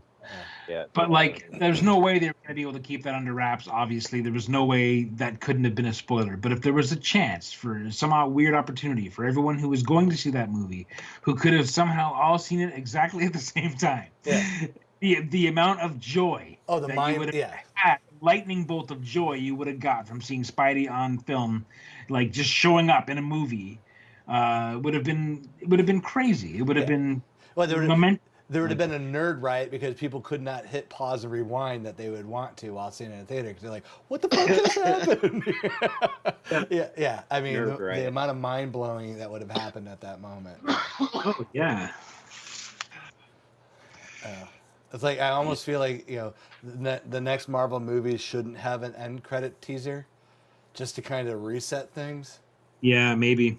Yeah, it just I mean, yeah. Or you know what? Give us a 5-minute vignette of like how the FF are making it back to the MCU dimension or that that movie universe that we're all watching in. Like, do little 5-minute vignettes for the next like couple of years, or whatever. Oh, you're totally onto something there. Yeah. Just the FF trying to come back, the FF trying to fight their way back because, like a whole separate. Like Yeah, a well, little separate thing. Do like Pixar does, where they have like that little Simpsons opening in front of the next movie or whatever. Yeah. But have a Could you imagine how quickly people would lose their shit if the next Marvel movie opened up with a 5-minute sequence of Xavier recruiting the original X-Men? Oh man, yeah. To bring them into the MCU. Oh yeah. Yeah. Yeah, I pictured an animation of the Avengers A, like the red Avengers A, and then the Thing's fist coming into the scene and punching the A into the shape of a 4, and then the battered A, which is now a 4, fades to blue, and then they just goes to, and then the screen fades away to black, and then it's just a little teaser, like the FF is coming, Get your shit to Hollywood now, man. That's awesome. Yeah. No, serious. That would be a great little teaser. It'd be fun. Yeah. I feel like I would love to have a good Fantastic Four movie. We would all love to have a good Fantastic Four movie. It's like my dad will one day. My dad really wants, once in his life again to see, the Maple Leafs win the Stanley Cup. It's like, to me, it's that level of want. Like I want, before I die, to see a really good, really tastefully and carefully well handled FF retelling or whatever. It doesn't have to be a retelling. Just a good FF movie. Yeah, quite honestly, I'm done with origin movies. Just give us the characters and a story. We don't need the origins anymore. Starts out morning like with Reed figuring out something on his screen, and like Johnny, you hear this thundering noise because the Thing is chasing Johnny, who's just pranked him somehow. He's chasing him through the house, and you have Sue Storm walking in. Maybe she's carrying Franklin or something like that, and then the thing that Reed's got on the screen is like the opening of the negative zone or something, and all of a sudden the negative zone opens up and you've got like a Nihilus or like a Blastar, or they're exploring into the negative zone and they discover it by accident, and that's how you meet these other characters. And just the really get the story of like a family that's like an exploring family that like does science and is trying to make the place better, and they stumble in you reveal a whole new world of villains by literally blindly picking into your Fantastic Four long box and picking a fucking story. Like you can't get the FF wrong. I don't know how they keep on getting it wrong, but they there's really no reason why it should be wrong. Should we just stop this and watch The Incredibles together for a few minutes and Yeah. make you feel better? I think Mike needs some therapy here with the FF. Let's get some. I need it to happen, man. I need that FF movie to happen. It's got that Marvel. Make it happen. Well, the problem is like Marvel's too busy making each movie a commercial for the next movie instead of actually doing the movie they're working on. Yeah. Because remember how the Iron Man movie was an Iron Man movie? Yeah. Yeah, I mean, as dog shit as it was, same with Ghost Rider. I mean, it was a Ghost Rider movie. It wasn't a good one, but you were still dealing with just one story. Keeping it tight. Well, not so much Ghost Rider, tightly knit though. To where you're not worried about trying to build it into the MCU. Yeah. Yeah. Like, give us the character standalone movies first.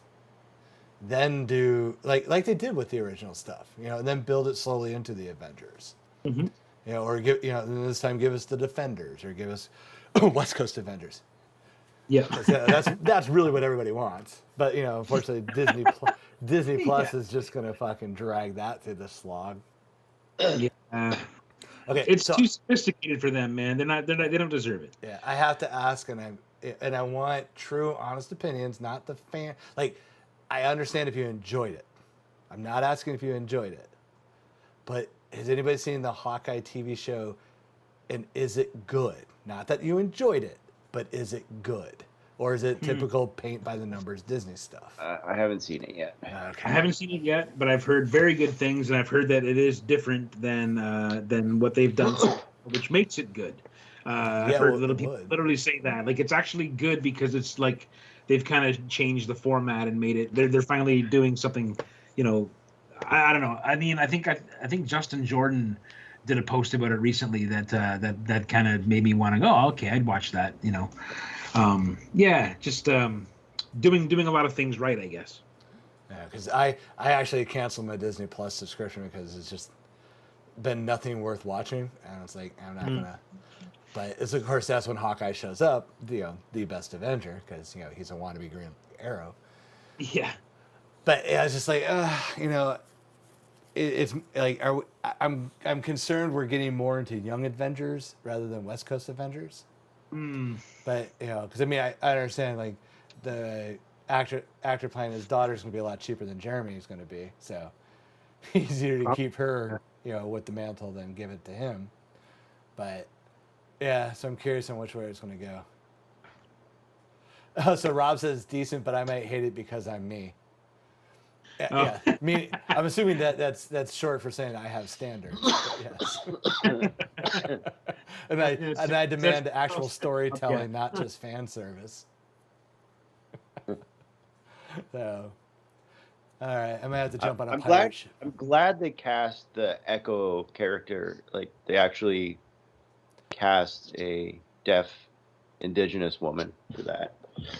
I thought that was pretty cool. Like, I didn't realize that. That's pretty cool. I don't know the character at all. I haven't read. I've never been a Hawkeye guy. I'll be honest. guess she showed up in Daredevil. That was like Bendis and Mac, I guess, where she first appeared. Oh, okay. But wait, did they cast that type of person because that's the type of person she was in the book, or did they cast that type of person because they're trying to check off boxes? I mean, I'm hoping the former. Me too, because like if they found an actor that could actually act and fits the role, oh, that's awesome. But if they're just doing it to like, oh wait, we need to check off boxes, no, fuck that. I think they're kind of like waking up to that though. Like we need to be doing this and not, you know, like try and find like a suitable person to play these roles and not, you know, instead of, you know, Johnny Depp playing Tonto. Tonto, yeah. You know what I mean? Yeah. Like, I think they're finally figuring this out. Like, to do things right. It's a century too late, but yes, you're right. Yeah, exactly. Yeah. But you know, I mean, it cuts both ways. Mm-hmm. You know, so the people who are saying this should happen, you know, when Abitalis was cast to play a Norse god, you know, and people kind of lost their shit about it. But you're immediately told, well, no, you have to accept this because reasons.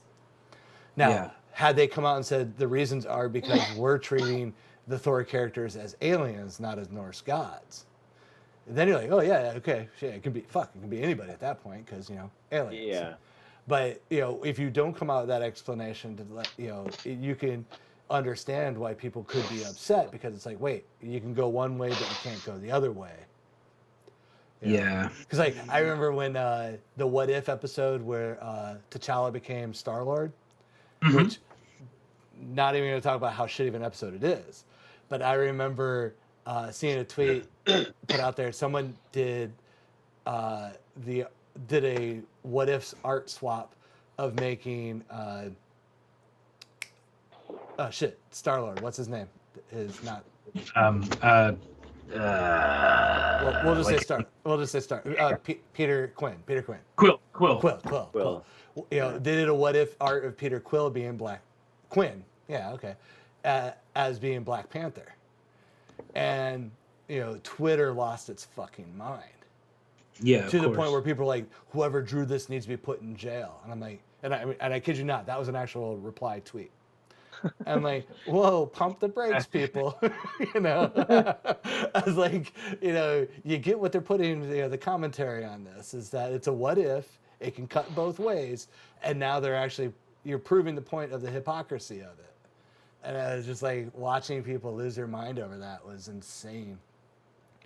Like, I forget what I Yeah, was you know, I don't know. Like it's a slippery slope, and it's a weird thing to speak on. I know that when the Thor movie first came out, I've always been a bit of a Thor purist, you know, and I was like, man, this is about Viking gods. Like, I don't understand why they would make a casting choice like this. But then when you actually see the movies and you see how fantastic he is in that role, and you realize that he's actually kind of one of the best parts of what are essentially kind of bad Marvel movies.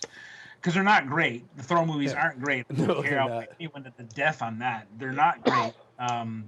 They're fun, which to me makes them not great. But anyway, that's you know neither here nor there. But I really did come, you know, I just changed changed my mind on all that stuff, and I just you know. Well, and I'm okay with that. You grow and you just like accept it and you're just like it's fine. Like I don't know why I was so mad about it, except that I was like, hey, this is trampling on my original material. But like you know that material's been trampled on in so many other egregious ways that like you know I just But then yeah again, then you know that.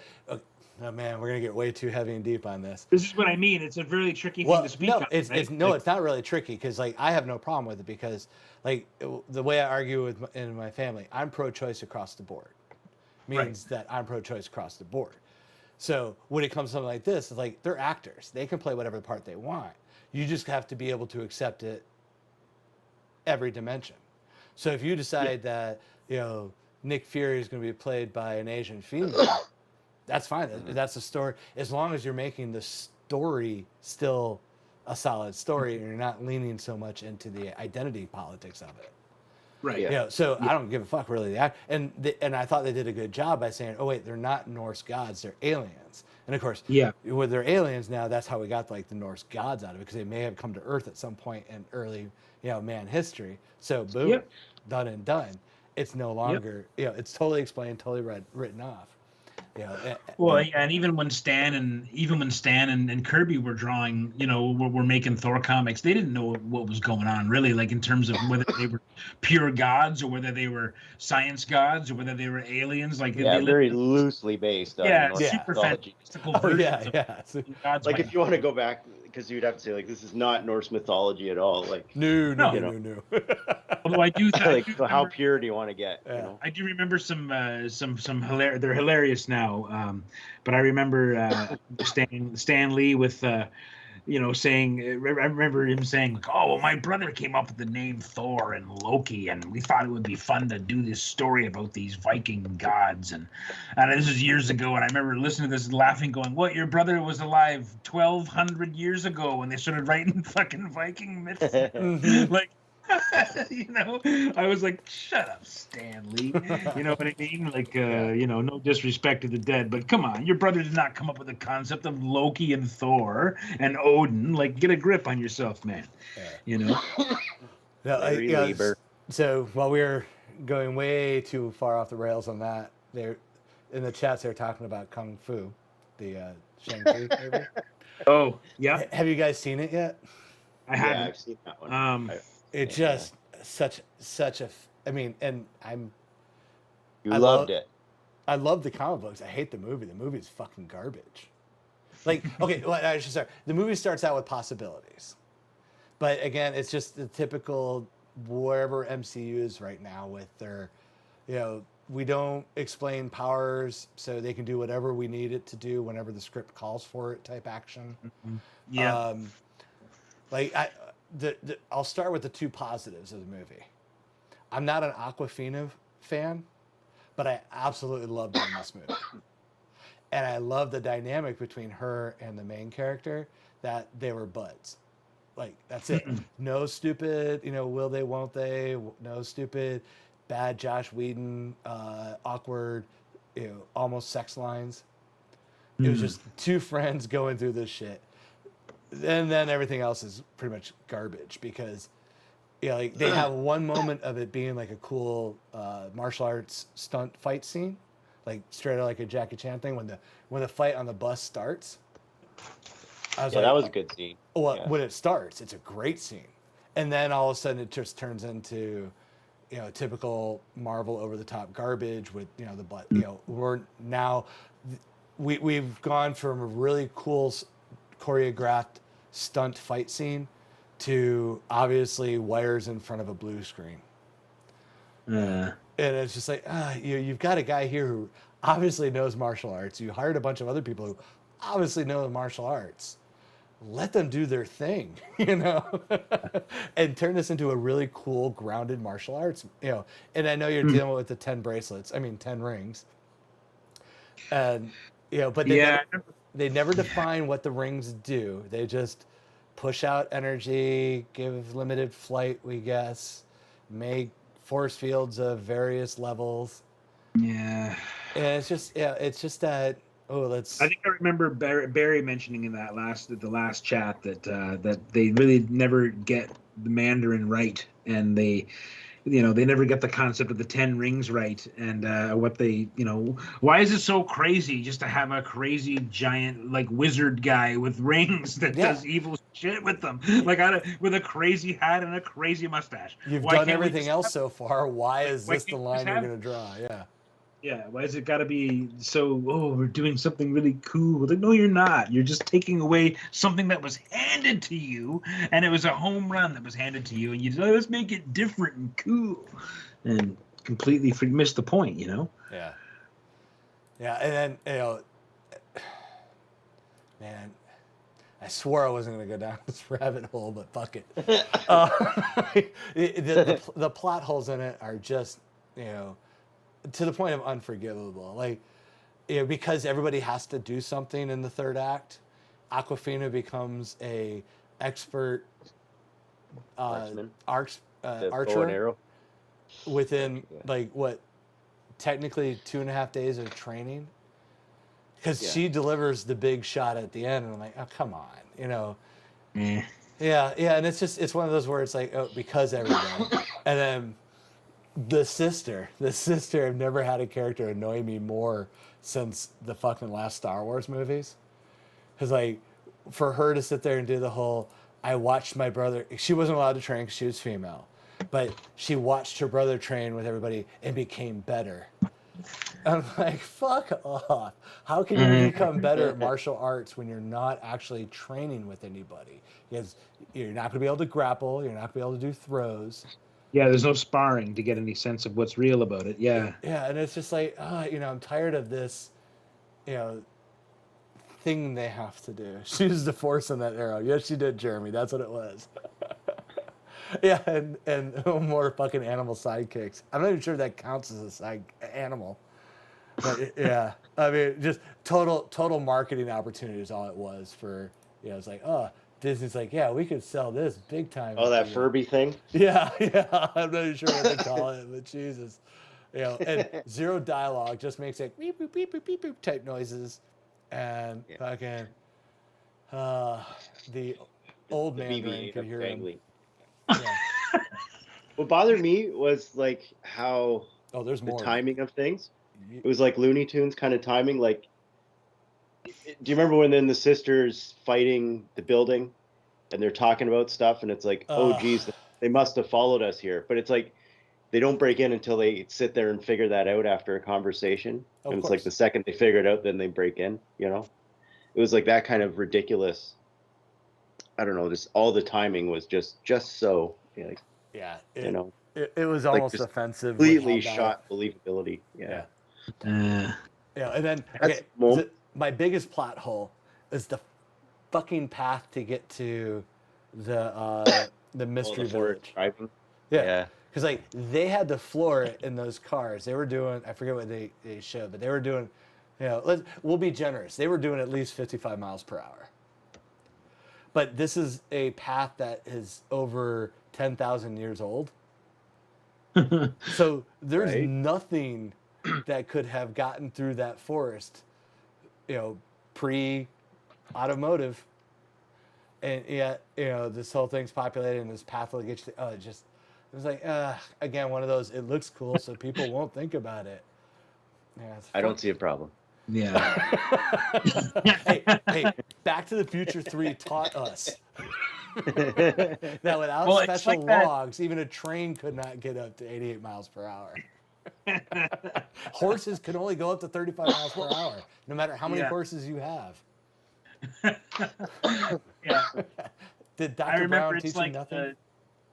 it's like the Godzilla and Kong, where you were like, they spend so much time making such a big deal out of how hard it's going to be and how gut wrenching it will be to enter, that whatever you call it, that The kind hollow of Earth area, the the verge. hollow Earth space. But then they just zip in and out of it by the end of it, like it's like it's nothing, you Yeah. know, like. It's like, oh shit, we got to get to the third act quick. Don't worry about Yeah. that gravity field. Yeah, we're going backwards now, baby. It doesn't hurt going exactly. Oh my god. Yeah, it is just it's the fact that they do it at such an insulting level. I think that bothers me so much. Like, Yeah. they're just in the writers' room going, fuck it, it looks good. Like they won't know any better. The Yeah. audience won't Yeah, know. yeah. Those idiots in the audience won't know any better. Yeah. That's insulting. Yeah. Yeah, we'll just throw that typical Marvel blue beam in the sky, and everyone will get distracted. And But Yeah. they're probably right, like 85 or more % of the time. Like, yeah, well, and movies are selling. And that's the thing with it. I was talking to somebody earlier this week about it. It's like, it's not that I'm like sitting there like, you can't enjoy this stuff. It's the same way I talk to people who are own guns. It's like, I'm okay with you having a gun as long as you admit that you're collecting guns. It's not for hunting. It's not for, that you just want a gun. Yeah. Totally fine with it. You're enjoying these movies because they're hitting some part of that brain that's going nostalgia or just giving you that joyous moment that you, and I'm okay with that because those moments still hit me too. But you have to admit it's a bad movie. When people come out and go, "Oh, it's such a good movie," it's like, no, it is by all definitions a bad movie. You're just going to defend it, with every last breath because you don't want anybody telling you what you like is bad. I'm just saying, I think by the standards of what you should be held as good or bad, it's bad, and we should demand better. Because, like, the last Suicide Squad movie, not a great movie, but better than the first one for sure. Right. But the whole Starro bit. It checked off all the boxes and it, did all the typical Disney stuff, or superhero movie stuff that you got to do.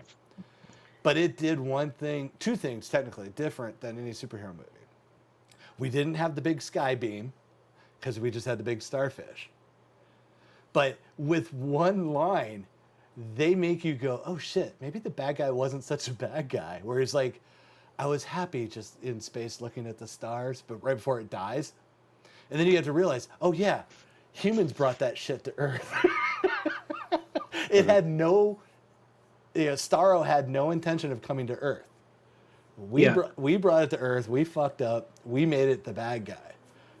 And it was like, oh, that was actually like one line fucking flipped that movie for me. I was like, okay, this is actually a pretty good movie. With all of its other bad sins, I'm like, God damn it. They brought me in with one line. Now that I know Starro's in it, I kind of want to see it. Like that one was good. That's probably my favorite DC movie now. Oh, it wasn't a good movie, but for me, it was a lot of fun. And there was like honestly, it was not so much of it too. It's like you have to define what is a good movie. Like I remember enjoying Man of Steel because it was the first movie we had seen in like 2 years. I think I enjoyed going out with my wife that night. You know what I mean? That was a fun movie. That was good. And then the next day I'm like, wow, everyone hates that movie and thinks I'm dumb for liking it. Cool. And then of course I didn't like the movie. I didn't love the movie, but it was like, fuck, I went up and got to see a Superman movie and a crazy, ultra-violent, murdery Superman movie, and that was fine. It's not my Superman, but hey, it was a night out with Superman. Yeah, it was a Superman movie.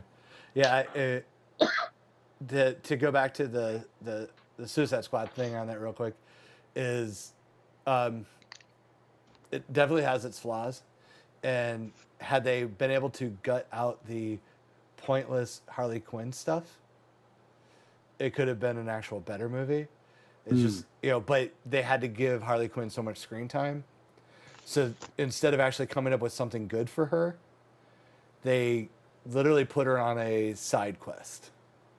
Oh, really? Yeah, yeah, and it ends in an absolute pointless way of getting. I'm trying not to do it spoilers for you guys since you haven't seen it, but in a pointless way to get the team all back together, and it's like you could have done so much more with her if you actually had to give the character that much screen time.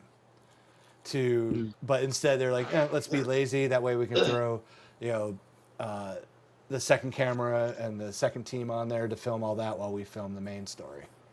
Right. That moment where they were coming to rescue her at that one point, and I don't know how to say stuff without ruining stuff either. Well, yeah, and quite honestly, it's been out for right? long enough. So don't worry about it, man. Yeah. Yeah, like that scene though, right? Where you're kind of almost like in her head what she's experiencing. Yeah. Fighting. I thought that was really well done. Well, there's some really nice moments. There's some good there's good visuals to it. But again, it was one of those moments in a movie where it's like accommodating stuntmen, where the bad guys attack the good guy one at a time. Yeah. And it's like so we can get this really cool visual, but it makes no sense because you have literally a military group all deciding that we're going to attack this person in hand-to-hand combat, even though they have guns, one at a time, so she can lay waste to them. Instead of just when she fucks up the first one, going, oh no, pray and spray, just fill the whole room up with bullets. Yeah. Pray and spray. I like that. Yeah. That's good. Yeah, exactly, Jeremy. It is a lot like episode 8 with Finn and Rose, where they're just kind of let's put them on that pointless journey because we have to have them screen time.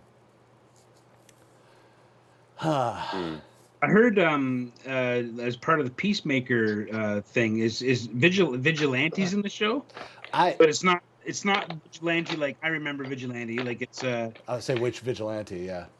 I'm thinking of the original one. No, it's the female one. Oh, it is? Oh, okay. Cool.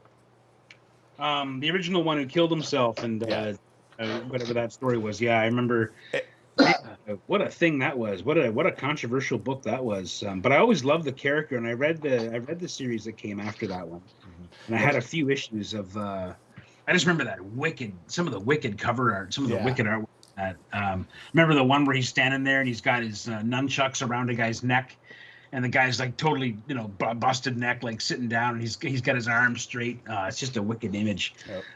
Love that book. There was a lot of great use of negative space on those covers too. Oh yeah, costume and everything. Yeah. But actually, Peacemaker.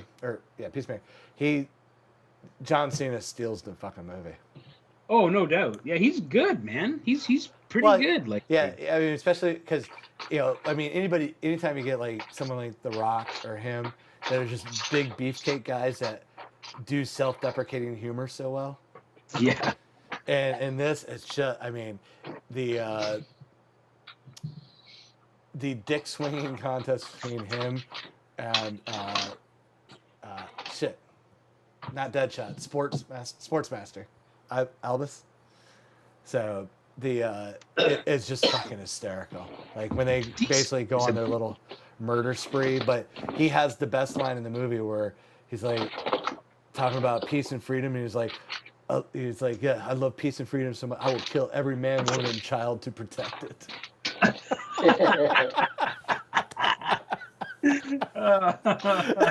was just like, oh my god, that is so perfect. No, Bloodshot is. I didn't see Bloodshot yet. The Valiant movie I'm not a big Vin Diesel fan to begin with, and it's dreadful. Everything I saw in the trailers just pushed me so far away from it, and I love Valiant characters. I know, especially from watched. I remember. I think it was either Erica or I. Just like as soon as the credits were rolling, one of us just screamed like, "Why? Why?" And the question was like, "Did we watch that, or why did that end like that, or what?" Yeah, I actually don't remember a lick of it. And I watched it, and I think my brain actually said, "No, I'm going to protect you from this. I'm gonna expunge this from their mind. That's true. I watched it on TV. I don't remember it at all. I don't remember a lick of that movie, man. Not a thing. I wanted to like it.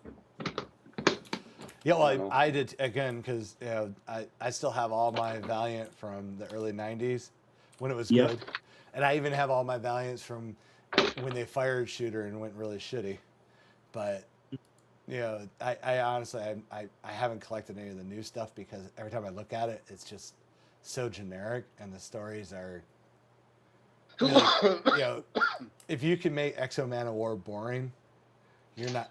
You've officially given up on trying because Exo is a home run, man. In the right hands, you can do some amazing stuff with that character, and it's just.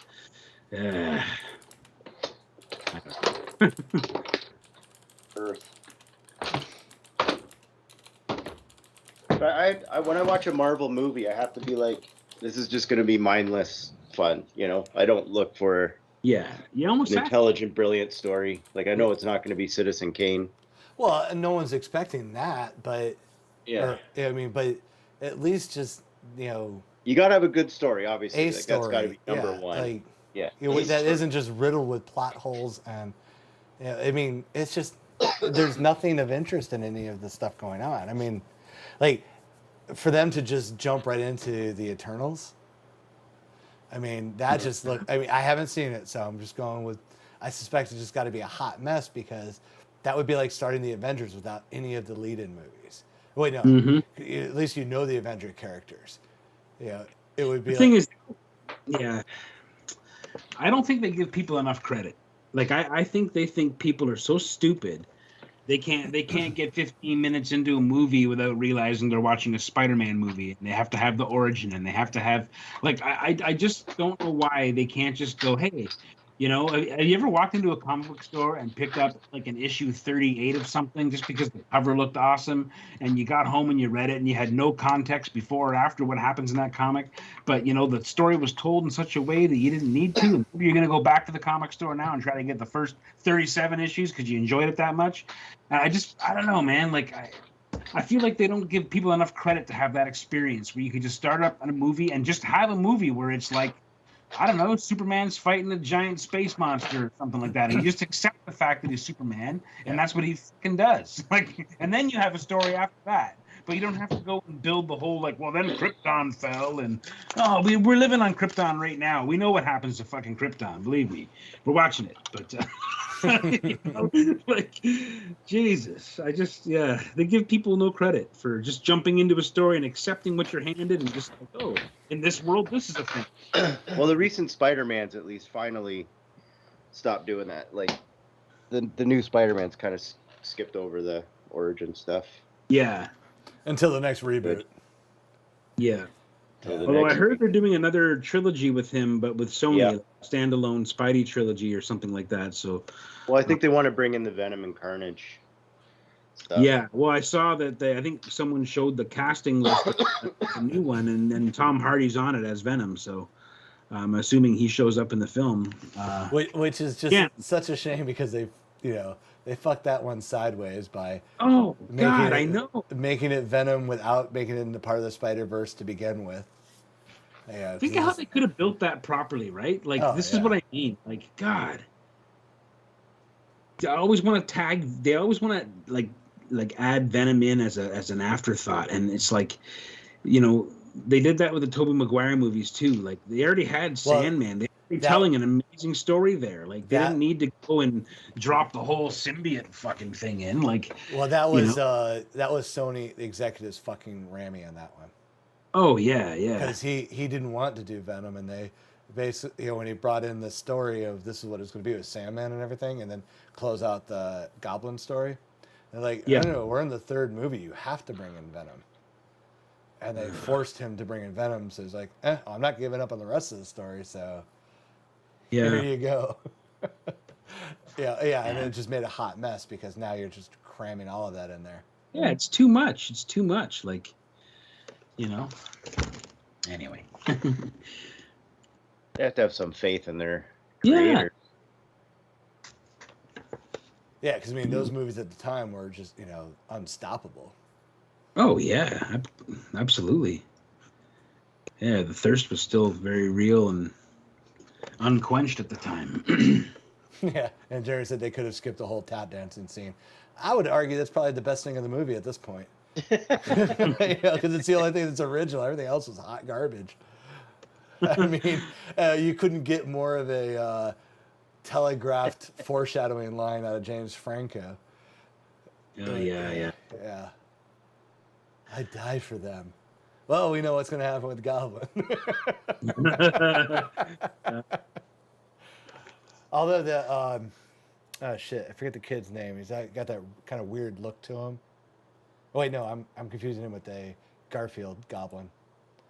Because I actually really liked that one because they had a chance to do a bunch of character building between Garfield Spider-Man and that Goblin. Oh yeah, I never saw any of the Garfield ones actually. I didn't go there. I think I was kind of so upset that they made that poor guy walk around the 3 Tobey Maguire movies with one arm behind his back, waiting for Dr. Connor to become the Lizard. And then they cast a whole new Spider-Man film, and they make the villain the Lizard, and they don't cast that guy. I felt so sad for him. I was like, God damn, that guy's a wicked actor too, and that would have been a great. They were actually building something with that. That could have been cool, you know. Again, yeah, it was. They were building and. Sony was too busy trying to smash the fucking throttle down, and it was like, no, slow burn sometimes works well. And, yeah, build it slow. Yeah. I mean, because at the time, those Spider-Man movies were crushing any of the other Marvel movies outside of Iron Man that were out there. Oh yeah.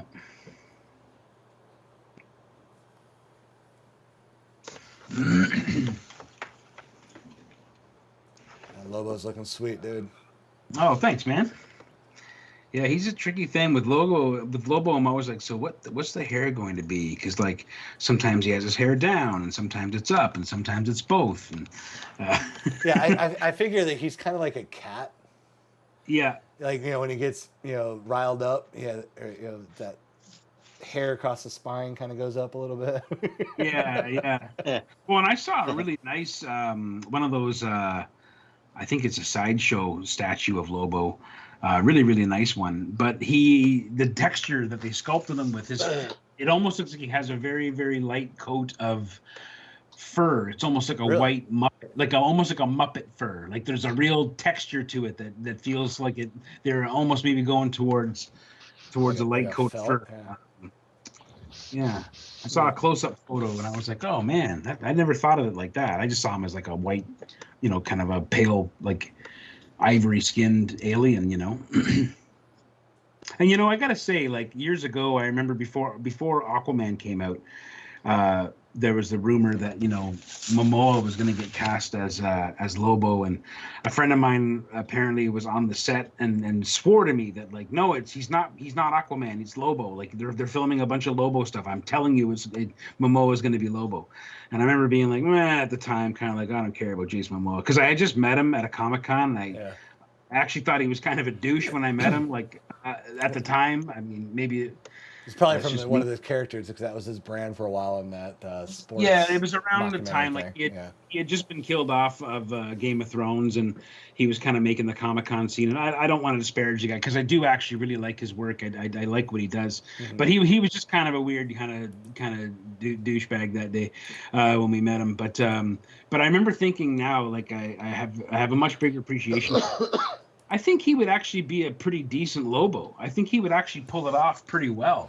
Oh yeah, he's got cockiness and swagger for days. Yeah. And that's what I mean. He's got the right kind of bravado, and he's also bulked up and aged a bit. Where now he looks like, I think they could. I don't know. I think if you put the makeup on him and made it look right. I mean, there's been some great Lobo stuff. Like some of the fan Lobo films out there are just incredible. But yeah, I think Momoa would actually pull it off pretty well. I don't know who else you'd get, to be honest. Like, Just get Simon Bisley to play him.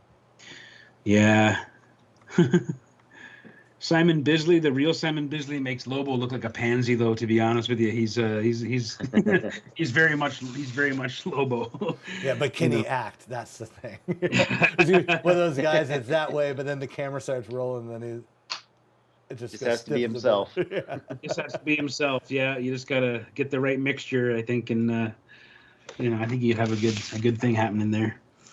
Yeah, Jeremy put in that he's stoked for The Rock as Black Adam. Yeah, man, me too. Me too. Yeah, I think that's one of the better castings they've done in a while. I hope they give him pointy ears though. I really do. They need to. If they don't, they really miss the mark. It's a little thing, but the little things are what make it, so special. Like I always thought, like, 'cause you couldn't really like he's not human. Like he when you first meet Black Adam, have you ever read the first Black Adam story? Like, he basically is trapped in space, traveling on like a meteor for 30,000 years, like awake. Like just mindlessly traveling through the universe, waiting for his opportunity to come back into the picture. And like just totally grim. Like you almost, like, I remember reading them and being like, man, I kind of want this guy to win. Like he's had a way shittier time than you could take a step back and look at him and go, he's not 100% wrong. No. Yeah, I mean, that's what makes him like one of the best villains. He is a Magneto. He is a Doctor Doom. He's not just evil for being evil. He's just evil by whatever the social norms are of the time and era. But 90% of what he does, yes, he wants the people to worship and adore him, but he's also taking care of his people and will squash anybody who tries to do them ill. So that's what makes good villains good villains, is that it's like there's just enough where you go, on a different day I could almost agree. Yeah, Submariner, another one, Nathan. Yeah, definitely. Submariner, another great. Submariner's one of my favorite villains. I actually prefer him as a villain so much more than a hero. Like 100%. He's a fucking prick as a bad guy, and he's like invincibly strong. Like he's kind of the worst. He's kind of the worst combination of bad guy you want. He's you fight him in the water, no one can beat him. Mm-hmm. And when he's not on water, he's still basically Superman. And he's a prick. Like, you know what I mean? Yeah. Like, no, I don't think The Rock would be good as a Submariner. No, not as a Submariner. No, I didn't realize that was being said. I didn't realize that until he added that on. I thought he was talking about another great villain, and he is. Yeah. Yeah. No, I think so. Submariner needs not to be that bulky. Yeah, he needs that more slender swimmer's body. I think you're nitpicking over a character again, but it's one of those things. It's a little thing. It's like if you could have it perfectly, and we live in a world where we could have those things that are perfect. Like there's no reason why we can't have a perfect story. I'll put it out there right now. Zac Efron, Submariner, Zac Efron. Yeah, that could work. Yeah. Oh God! If Zac Efron can't be honestly, a young Hugh, not Hugh Laurie, Hugo Weaving, a young Hugo Weaving would have been perfect. Oh my God! Yeah, absolutely perfect as Submariner. Yeah, he would have dropped that attitude and been able to deliver those Shakespearean-esque lines. Yep. Of just how wrong he's got an odd look to him. You know what I mean? He's already got that kind of odd look that I think you need because again, like Namor's not human. Like he's from an older, more ancient thing on Earth, and like I don't know. Good stuff. Yeah. Yeah. Now I'm just like going through my mind. Okay, who could be good at casting at that? Why does that keep popping up?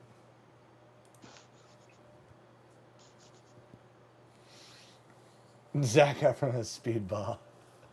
You know what? Fuck it, I'll take it as long as I get Speedball in the movie. Shit. Yeah. That'd be a good character. Yeah. You would Jack Black as Speedball as long as I got Speedball. Oh. As legitimate Speedball. What if it was like Andy Dick? Nope. I'll draw a line there. Nope. Fuck Andy Dick. Dicks. Nope. Fuck Andy Dick forever into the sun. Yep. Forget that guy. Yeah. Andy Dick is the worst human being. I would be calling up John Lovitz real quick to say, go take care of it again, because that motherfucker cannot. No. Nope. Have we made our opinion clear enough? Fuck Andy Yep. Dick. Oh. Yep. Moving on. I don't recall what that was about. Oh, Andy Dick's the reason we don't have Phil Hartman anymore, pretty much. Yes. You can pretty much draw a straight line directly from Phil Hartman's unfortunate, tragic death at the hands of his drug-addled wife to Andy Dick, who gave her the drugs. So, it's... Boy, And since that's happened, he's been an utter I never prick heard to that. other people. And I love that there's a real, legit, verified story of John Lovitz kicking the shit out of him, which I love John Lovitz, so I think that's just an awesome story. Well, But, and you know the reason why Lovitz beat the shit out of him. yeah, oh yeah. Yeah. All right. So, real quick, Barry brought in Mark Calloway as Lobo. Even in his prime, I would say no. No, Yeah, Undertaker never had the build for it. No, as Lobo, man, it's a tough mix. Honestly, you know who would be good, who could probably do it, and I think he'd probably enjoy the role. I don't know much about this guy except that he's got the right build and he's an entertaining dude on TV. But the little bits that I've seen, they've wasted his career in WWE. But Elias. I think that guy, that wrestler, he's got a bulkier Macho Man kind of look to him, and I think he could probably pull it off. I think he's charismatic. I know it's one of those new. I don't know anybody who's wrestling anymore, to be honest with you. Yeah. But he's a guy that I think just from having seen his promo work and just the kind of the build of him, I think he'd probably be a pretty good fit for that. But it's tough, man. I'll put this out there for a big name actor who can get beefy but he can deliver just great performances, even though he's tainted in the comic book world for his role. But Tom Hardy as Lobo, I would eat that shit up all day. Yeah, I really have always felt that Lobo should have a British accent, and that's only because Pat Mills and Simon Bisley, who created it, who redefined that version. I guess it was also Pat Mills and him did Slain, but I think Lobo was actually Giffen, right? Yeah. Yeah. I think so. Pretty sure. Yeah, man, I don't know, but I've always to me, I mean, Lobo is just a reflection of Simon, and to me, he should talk like Simon. That's why when the Superman cartoon, like from the '90s, which was great, they had Lobo on that, and it was the dude. What's his name? The actor who plays. Didn't Clancy Brown voice him? He might have. Okay. In this particular instance, he was voiced by the guy who plays Raymond's brother in Everyone Loves Raymond. You know that big dude? Yeah. Oh shit. God. He did Lobo, and it was a real that's weird. Real forced New York accent kind of. And I was whoa. I just remember finding it jarring because I was expecting to hear real kind of cocky British thing. Yeah. Not that he's ever really. If you read his dialogue, he kind of talks more like an American pro wrestler than anything else. But in my head, he was always British. Yeah, to me. Brad Garrett, Nathan came in with it. But yeah, that would be jarring to hear. I understand they want some big bassy voice, but no, I don't think that would work for me. Yeah, I didn't think it was a good fit. Cool episode, but yeah.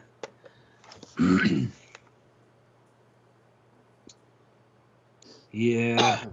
There's an amazing fan-made Lobo movie out there that, oh man, I think it might have been early 2000s or something, or maybe 2006 or 7. But I don't know what the intention was behind it, if they were trying to pitch for a movie or something. But fuck, is it ever good?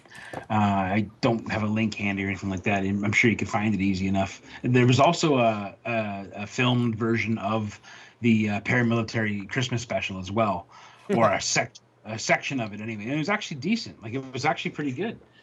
Yeah, I've always loved the character, man. Oh yeah.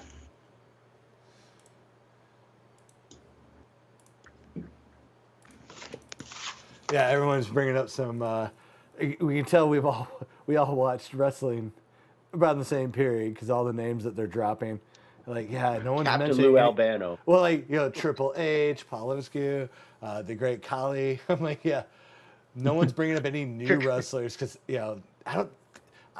Charles tried to get me back into wrestling again, and I have to admit the AEW, I think it was, I was watching it on YouTube, was pretty solid because they went like back to old school where. Oh, you're watching the NWA Power. That No, one, right? no, this is AEW. It's a new. Oh, the AEW is good stuff too. Yeah. That's so I was getting good. that because we had characters again. They would do the interview like, you're if you saw what's behind the camera, you would see the ring and like the 10 rows of chairs, and then they would do the interview and then they go rush right into the ring. I'm like, oh yes, old school. Yeah. But like any of the stuff on WWE, I try watching. I'm like, ugh, it's like the glam rock of wrestling now because like there's no characters. There, like not that I want a ton of dialogue, but I always love the stupid, interviews they would do, pre and post matches. Some of them they were great. I mean, that's Roddy Piper was finest work was on the microphone. Like, unbelievable. Yeah, I mean that was just some great stuff, and they just don't have that anymore. So no, they don't. No, it's there are like those guys in AEW though. Like if you want to, I mean, they've got CM Punk there now who's back and he's cutting amazing promos. Eddie Kingston is an amazing wrestler, an indie god who's at AEW right now. That guy would bring tears to your eyes with his promos. They're incredible. There's some really really talented guys on that one. Yeah. I'm also just a big Chris Jericho mark, although not as much these days. But I've always been a fan since the beginning of his career. Oh yeah, he was awesome in the early days. Yeah, I mean, Jericho, Christian, all that. Oh yeah, it's all good stuff.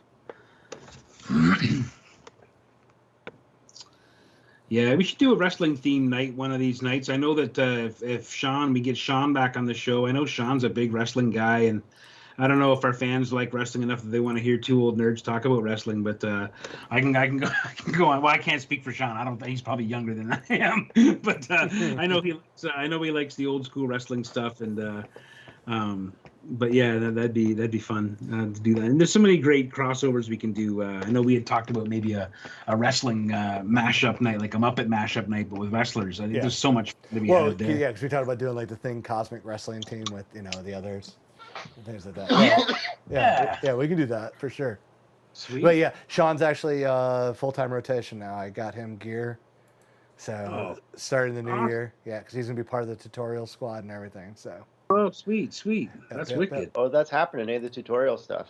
I'm forcing you guys to do it, but yes, it's happening. So, like Carl will be Tuesday nights. I'm just getting everybody to commit to the others. So, not every week. You get, once a month. That way we can get one. That way we get one. You're picking like one artist a month, once a month. No. Like Carl can do Tuesday, so we'll do Tuesday, and then everybody else can do Tuesday. Every Tuesday will be another artist, but we'll do one a week, or 2 a week if we get enough going. But right now, one a week is the goal. But that way you guys only have to do it once a month.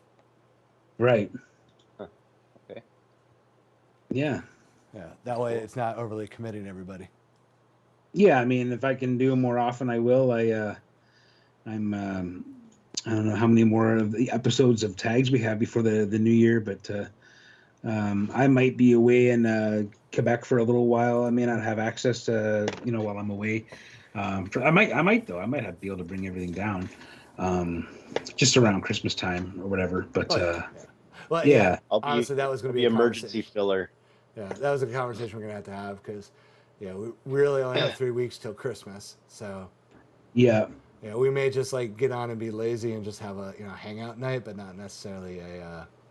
It'd be cool to actually have a night if it's possible, like where I could just, we could just, like I was even thinking the tutorial stuff. I don't know if I've got the energy to come up with an actual proper like lesson plan type thing to follow. But what I was thinking was, it might be just more beneficial to be like, okay, today we're going to be inking, and I'm going to be inking this page that I have to ink by tomorrow, and have that kind of experience instead, where it's like I'm coming up with solutions on the fly, or showing quick ways to do things, or just whatever, just the whole process of kind of thing.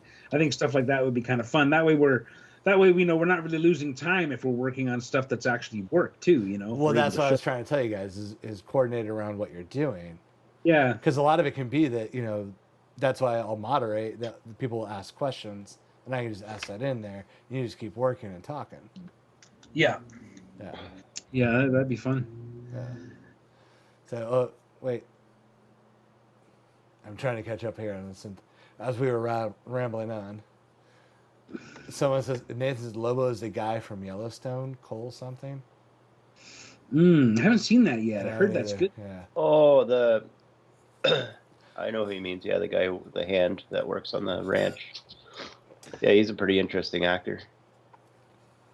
He'd be all right. He's got the right kind of. He could. He's got kind of like a quiet voice, in a way, like authoritative, but he's. I don't know. It'd be interesting.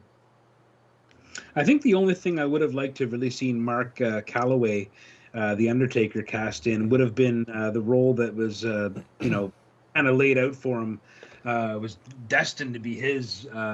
And I understood why they didn't go with him, and the guy they went with was fantastic. But the Saint of Killers from Preacher was really designed as a mixture of Mark Calloway and Clint Eastwood. I mean, that's what Garth Ennis always said he was. Mm-hmm.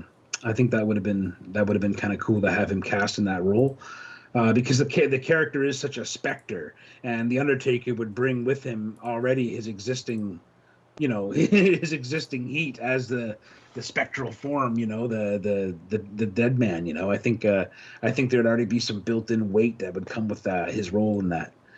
That would be free. That would just come for free if you cast the Undertaker. Yeah, but it also comes with a stigma on it too. You cast a wrestler, Yeah, that's true. That's what I mean. And like, how well can the Undertaker act? I don't know. His promos were always good, but they were what they were. They never had to be great. Mm-hmm. He didn't have to be a Kurt Angle or a Chris Benoit or a Chris Jericho rather to go out and tell a story on the microphone. And they got a guy in AEW right now, MJF, who's just fantastic. I think he might be the next Roddy Piper in terms of how he handles the crowd and how he gets the heat from the crowd and opens his big mouth. Like he's a great heel. So yeah, someone just actually said something about him. Yeah. Danny said that. Yeah, and MJF is the promos of watching AEW. Yeah. Yeah. He just finished the program with Jericho. Yeah, I'm gonna have to disagree with Danny. He's like Danny Harrell was saying Danny Trejo as a Saint of Killers, and like meh. Like he doesn't get the stature. You'd have to do a lot of stilt work to make Danny big enough to be that, because he's supposed to be like a 7 foot tall giant evil giant cowboy, like gunslinger. And I love Danny and the stuff he's done. I just don't see him as that.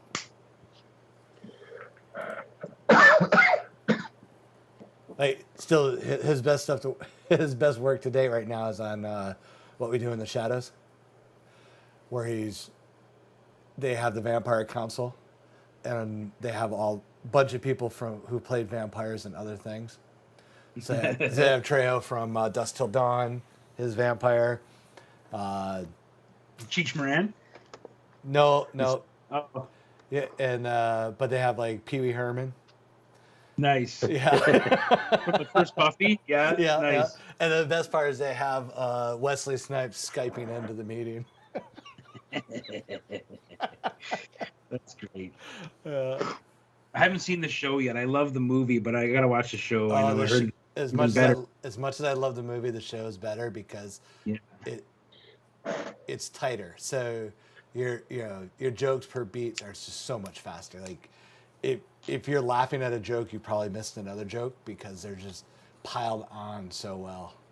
Oh, I got you. Right on. Yeah. So yeah, I've watched the seasons probably like 3-4 times now, and each time going through the season, I'll catch something I didn't catch before. Yeah, it's so good, and the casting on it is great because like they brought in new vampires for it, and they have a new type of vampire, an energy vampire, and he's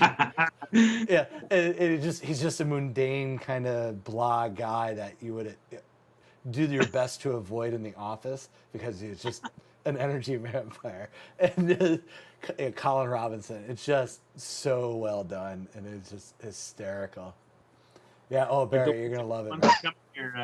The ones that come to your table at a Comic-Con and just tell you every minutia of their life. Yes, it's exactly.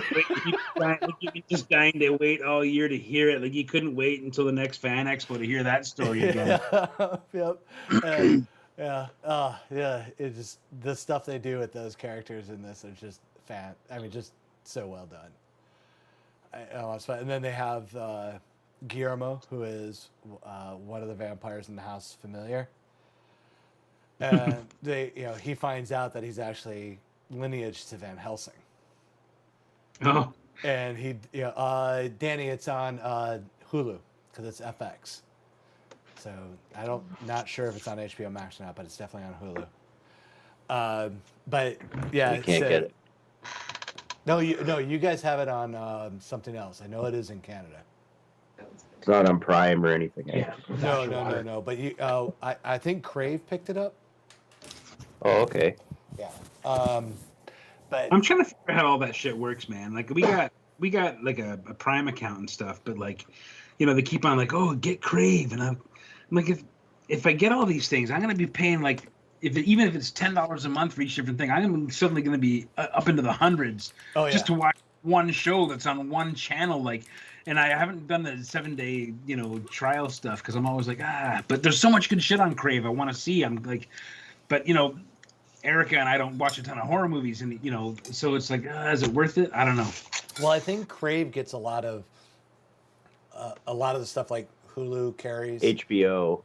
Is it HBO? Okay. Okay. All right. Yeah. Yeah, because I know because you guys don't have Hulu in Canada, but a lot of the stuff crosses over through the other platform because it's either a mix between because now Hulu is majority owned by Disney because Disney owns everything.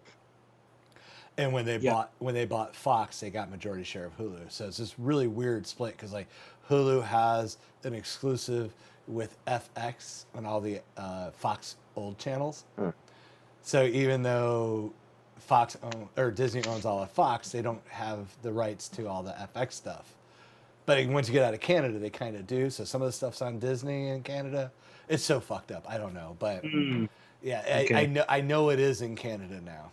I just don't know which platform you'd have to get it. But if you can find it, get it because it's totally fucking worth it. It's it is the best thing on television. I'll look for it on Crave later, Mike, and I'll let you know. Yeah, sure.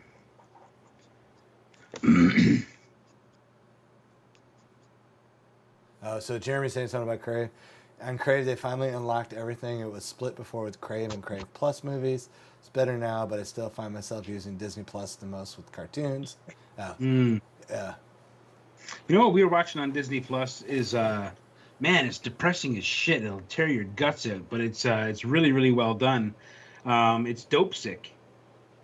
You seen that with Michael Keaton? It's all about the opioid crisis. Boy. That's on HBO Max here. It's on my to watch list. I haven't watched it yet. But yeah, it's on. I remember being like, "This is on Disney." Yeah, it's actually an HBO Max thing, but yeah, Disney. Yeah. And Michael Keaton's just brilliant. Actually, everyone who's in it is brilliant. It's really, really good.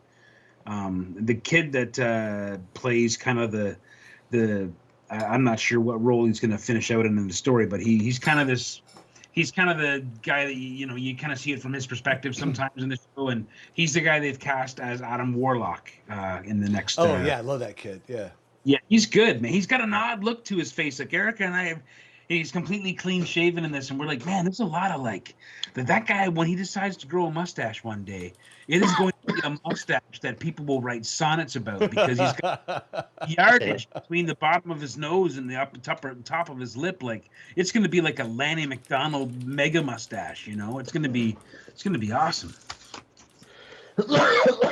Sonnets about mustaches.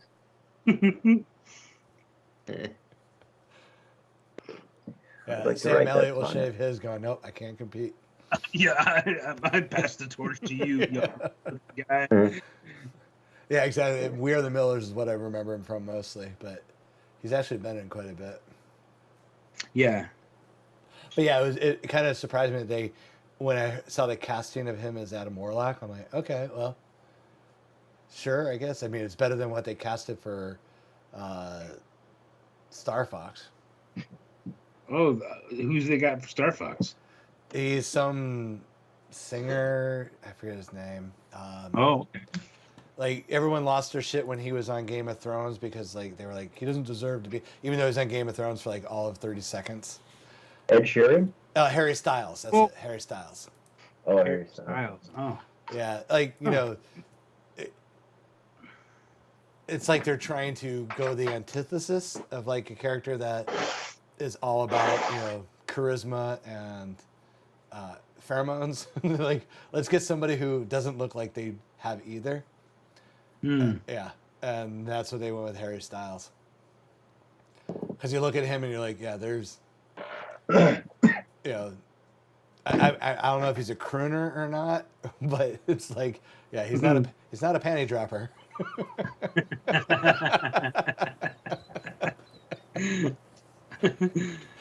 Looking great, Mike. oh, Yeah, thanks, that's man. awesome, dude. Just watch you draw. Look at me screwing up. Chains. Chains. What's I gotta.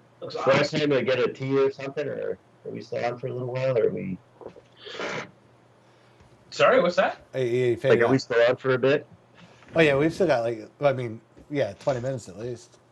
Yeah. I got nowhere to be, so whenever you guys want to cancel it. Yeah. Okay, I'll be a couple minutes. Yeah. Take your time, dude. Oh, okay. So apparently Harry Styles is from One Direction, and teenage girls love him. Well, Okay. and that's who the number one comic. Those are the people that go to the comic book movies. Yeah. That's true. Yeah. Oh, gotcha. I don't even know what One Direction is. I'm guessing it's a boy band. Yeah, I have no idea. I'm very old and not cool about stuff. No, I think you're more cool for not knowing.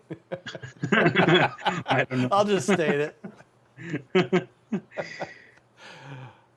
Yeah, I'm always. I remember I had an editor once contact me and say, "Okay, so here's the list of the characters, and these are the two main characters, and we want the boy to be very, very Zac Efron." And I remember just asking her, "What's a Zac Efron?" Like, I had never heard of him, and he was like, I guess, young teen heartthrob at the time. I had never heard of him. I was like, "What's a Zac Efron?" And then I had to research what a Zac Efron was and make the character look like him. It was just weird. Like, okay, yeah. Yeah, I don't know what his origin is. I just know that he showed up for the Baywatch movie, but I know I think he's got Disney history, I believe, right? Oh, okay, yeah, that would make sense. Like early, like the way Britney Spears and Sure, the dude from NSYNC. Timberlake. Yeah. Yeah. So I think he's one of those type kids. Yeah. High School Musical. Okay, that's Disney though, right? Isn't that Disney? Yeah, I don't know, Well, actually. I I guess don't know. technically Kurt Russell is also a Disney kid, though, in that way, right? Yeah, but he's the last Disney kid that counts. Yeah. Yeah. Yeah, he was Disney movie, not Disney Mouse Club. But yes, Yeah. technically he was a Disney kid. Kurt Russell's like one of the original Disney kids because he had a long tenure in the Disney movies. Oh, yeah, for sure. Don't sully the Russell name. Don't No, don't I weaponize wouldn't. my words, man. No, he's good. And I have to admit, like, not knowing anything about Zac Efron, but seeing him do a couple things, like, okay, sure he's a teenage heartthrob, but he can pull it the same way, like you look at The Rock going, okay, yep, you can pull it out. So Yeah. and I'll stand by it. I still want Zac Efron as a new Wolverine. Yeah, He's- I once you showed me that, I think I agree. Like, he could pull it off. Wolverine's going to be a really tough one to cast next time. Like, But we could actually get a short Wolverine, yeah, and that's what I Yeah. want. I want just short and beefy, attitude, have the chip on their shoulder. I'd like them to find just some dude out of like some, the Northern Ontario nickel belt. Like just walk into a pub, find some hawk-nosed, hard-faced, dark-haired, young, short guy who looks like he's, made out of gravel, and cast him as Wolverine. Just make it happen. He's sitting right there in a pub in Timmins. I promise you. Yeah. He's sitting right. Well, as long as he can act. Yeah. I mean, go with the original Mel Gibson casting for Road Warrior. What was that? Oh, when he showed up for the audition, he was out partying the night before, got arrested, came right from jail to his audition because he didn't have time to go home. And Shit. Yeah, he was scruffy, smelt like day old alcohol. Perfect. Rough as can be. Read the lines, and they hired him on the spot. I love it. He's like, yeah, this is exactly what we want for this character. That's great.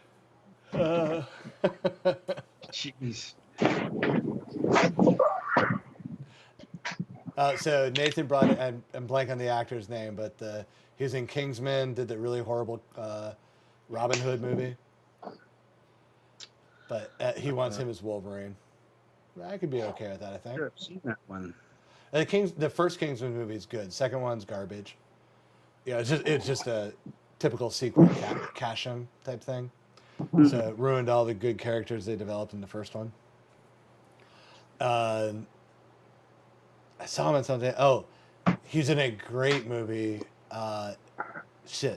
Eddie the Eagle or Edgar the Eagle. With Hugh Jackman. But like he gained down a few extra pounds, wore the Trailer Park Boy glasses. But it's a really good movie, and he was fantastic in the Elton John movie. Yes. I I'm blank on his name. He's got a weird name, starts with an E. And now that I don't have any way to look it up or anything, hang on.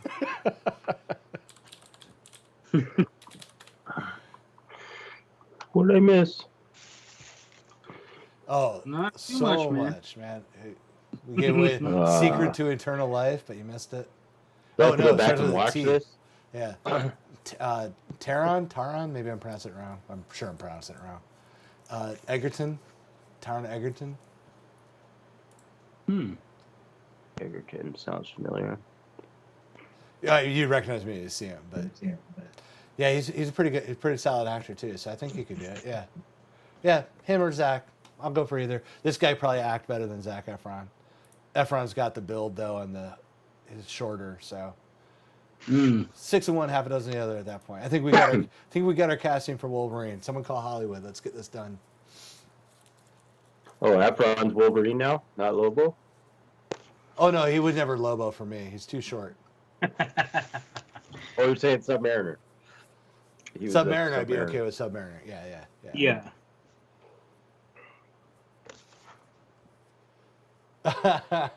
So Nathan's trying to appease me at this point. Efron could be Puck. Oh. And I'm okay with that. As long as we can get Puck into a movie, I'm okay. I want Alpha Flight, yes. Yeah, Alpha Flight would be fun. Alpha Flight would be awesome. That would be. Or just a nod, just a mention of them, something like. If Disney Plus did a series of Alpha Flight and didn't totally fuck it up, they'd get my money back. Yeah, for sure. I would be all over an Alpha Flight Disney Plus series. Mm-hmm. Hear that, Disney? That's right. You want my $80? Come on. Pay attention. Yeah. Yeah, I wish they would do some. I don't know. I kind of wish they would do more animated stuff, but make it good. I don't know. I'm not sure what I need from them anymore. I've seen. I don't know. I have feelings around the Marvel films. I don't know, man. I mean, I'm happy that we have them, but I sometimes feel like maybe they put their money into like a really well produced animated thing. Like I loved the Spideyverse movie. It was just like it showed you like, okay, yeah, you can make it, you can make it feel like a comic book too, and not get hung up on the casting and all the little things that people nitpick forever, about it, and you can kind of keep it closer to the original source material and still do new stuff with that medium. But I don't know. I'm just blathering now.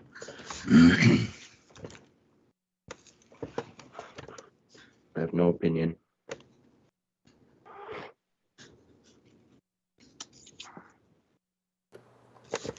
I don't know.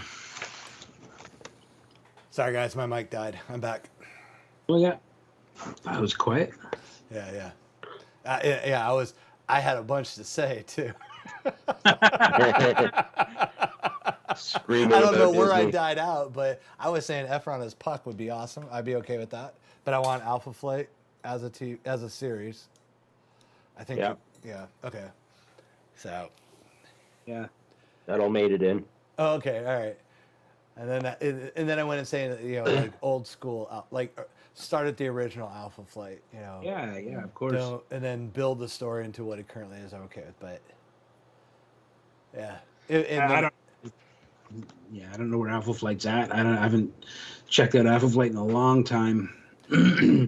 Well, I mean, like before James Madison died, give us all the original characters and go through because there's so much, good storytelling that they could just, fucking capitalize on. Yep. Well, they did a Gamma Flight with the Immortal Hulk recently, so they've got that Gamma Flight book now. Oh, cool. It's actually kind of fun. They made Sasquatch. He switched bodies with Doc Samson, so Doc Samson was basically Sasquatch. Was like a green Sasquatch. Oh, that's crazy. Yeah. Why would they? Cool. Why? I mean, Samson's his own. It's a complicated story. Samson's awesome too, and also Sasquatch is awesome. Yeah, that's what I'm saying. Why would they're gonna get their bodies back. Where it's just a whole weird. It's just one of those weird Marvel big things. Gamma religion, like a Gamma mythos. I was saying because they're both Gamma. They're both Gamma radiated characters to begin with. That's why it could happen. Yeah. Okay. Huh. Yeah. They were going into like the underworld. There was like the Green Door, and what I didn't realize, there's this character, the One Above All, or whatever, that Marvel's been putting in their books. Yep. And apparently, that character is Jack Kirby. That's what I'm hearing. Yeah. Yeah. Oh, so they're gonna go full meta with this? Trying to. Yeah. That series is over now, though, right? Number 50 come out? Yeah. Yep. And now Donny Cates is gonna do his little dance all over the Hulk for a while. Sorry, that probably sounded worse than I meant it to. No, it sounded perfect.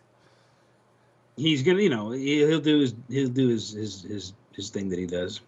I'm not sure. Yeah, it's Donny Cates, right? And what he does is shit all over characters, and but go on. He's got a huge fan base, though. When I met him, he was all right. He seemed like a cool dude, but I don't know. I haven't really. I like a couple of his books. I like that. I think it's called A Tomahawk, that indie book he did. I thought that was kind of cool. He started out really good. It's just unfortunately got Liefeld, started believing in his own press type thing, and I mean you see like the Ghost Rider 2099 bullshit, all that crap. Yeah. It's just and he fell the same path that Mark Millar did and stuff like that, where they've got him writing so many things that you can only write so much and keep things sharp and original. Right. Yeah. That's what I wondered. Yeah, you're spread so thin. Like, can you do everything well?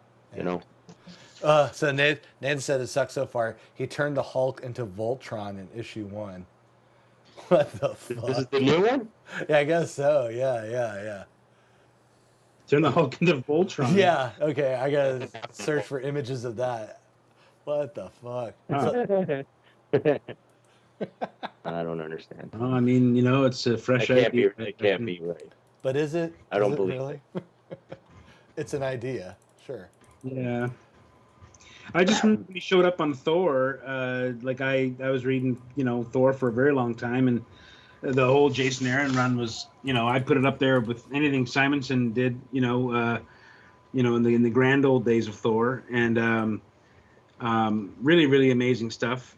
And he just, in his first issue, he just completely undoes it all, just undoes everything with one move, I don't know how much of it's been recovered or if it has at all. But yeah, it just was like, wow, that's what he does. He just comes in and just breaks it down from the start. And now you've got a new Thor entirely, a new thing entirely, like and it's just like, okay. I did not hear this before about Donnie. I didn't know there was these feelings towards. Yeah, I mean, like I said, it's nothing really. I just I don't know. Yeah, it's just one of those things where when a writer comes in and feels they need to retcon everything. It's just his stuff like with Null, I think, isn't it? Null, the symbiote god. Elric. Like Symbiote King. He's the reason why I think he that whole thing or whatever. I think he's Elric, but I think he, yeah, I don't even know where I'm going with that. Sorry, I didn't mean to derail you. Doesn't matter. But you're just saying like he wrote that, like he was responsible for that character, like that was his creation. He created that, and it kind of like that changes the origins that we've come to know about Spider-Man and the black symbiote suit and Venom and everything that's come from Secret Wars, the first Secret Wars when Spidey first discovers the suit. Yeah. It just undoes all of that, and to me there was no reason to undo any of that, I guess. So it's like okay to do it, but as long as there's a good reason. Well, yeah, I don't know. I didn't. Now it's like there's some random issue of Thor now that's worth a lot of money because it's the first time you see the Necro Sword, which is the sword of Null, which is the origins of the whole symbiote thing. You know what I mean? So now you have this random thing that came out 30 years after the first appearance of Venom, which is now responsible for Venom even being here. Yeah, and that's what I'm saying. Like, I don't. Makes me crazy. Like, I don't jump in and say that like it's okay to do that if you got a good story. It's even that you're now retconning everything that every fan has known and has enjoyed, and it's like, okay, wait a second. So now, to me it's lazy. It's like we can't. Well, give me a reason for it. Like I don't know. Yeah, I know what you mean. What if Aunt May was the original symbiote? Well, it's always been Ben Reilly. We know that. All this time. Yep. Surprise. Oh, so Nathan's Ben Reilly is Uncle Ben. He is Uncle Ben Venom. So Nathan has Hulk is a giant space robot. Christ on sale. I need to Google up some images here. What the fuck is going on? I don't know. I don't know where you take it after Al Ewing's run. Because it was so out there. He just took it to this kind of horror realm and then just went so far with that. It would have been hard for any writer to do anything after that story. He just totally reset up the whole universe kind of thing with the Hulk. In a good way, though. I mean, he builds on the Peter David stuff. Did to the Hulk that didn't happen was, he kind of tried to bring back every single character that's kind of been in the Hulk before. Right. So it was a lot of fun to see the UFOs show up and. Nice. But he didn't really change the lore of the Hulk so much. It was just kind of going deeper into the psyche and Gamma, and kind of built a history there. Right. And basically the change of the Hulk was this body horror idea and just expanding on the idea that he can't really die because he's a Gamma being. So his body would transform and stuff like that, grow extra hands or just disfigure. Oh wow! It's so weird. It's so hard to describe. I don't know how to describe it, but it worked. I mean, it worked. The way he did it worked. It was fun. You kind of where the hell do you go from here? Okay, so Barry chimed in on this saying Bruce Banner's new way of controlling the Hulk effectively transformed the Jade Giant into a biological mech suit or a fleshy Gundam. Oh wow. But how? Yeah. Okay. How do you here- just make an organic being into a? So just skimming here. Oh my God, this is all over the place. I heard Hulk was going to space or something. Well, yeah, I guess that's what it is. Following the events of the Immortal Hulk and the massive loss of life that followed the recent actions, Bruce Banner has decided it's time for a change. To that end, he recently attacked MODOK and stole a large amount of equipment from AIM to design a new and totally unexpected means of controlling the Hulk.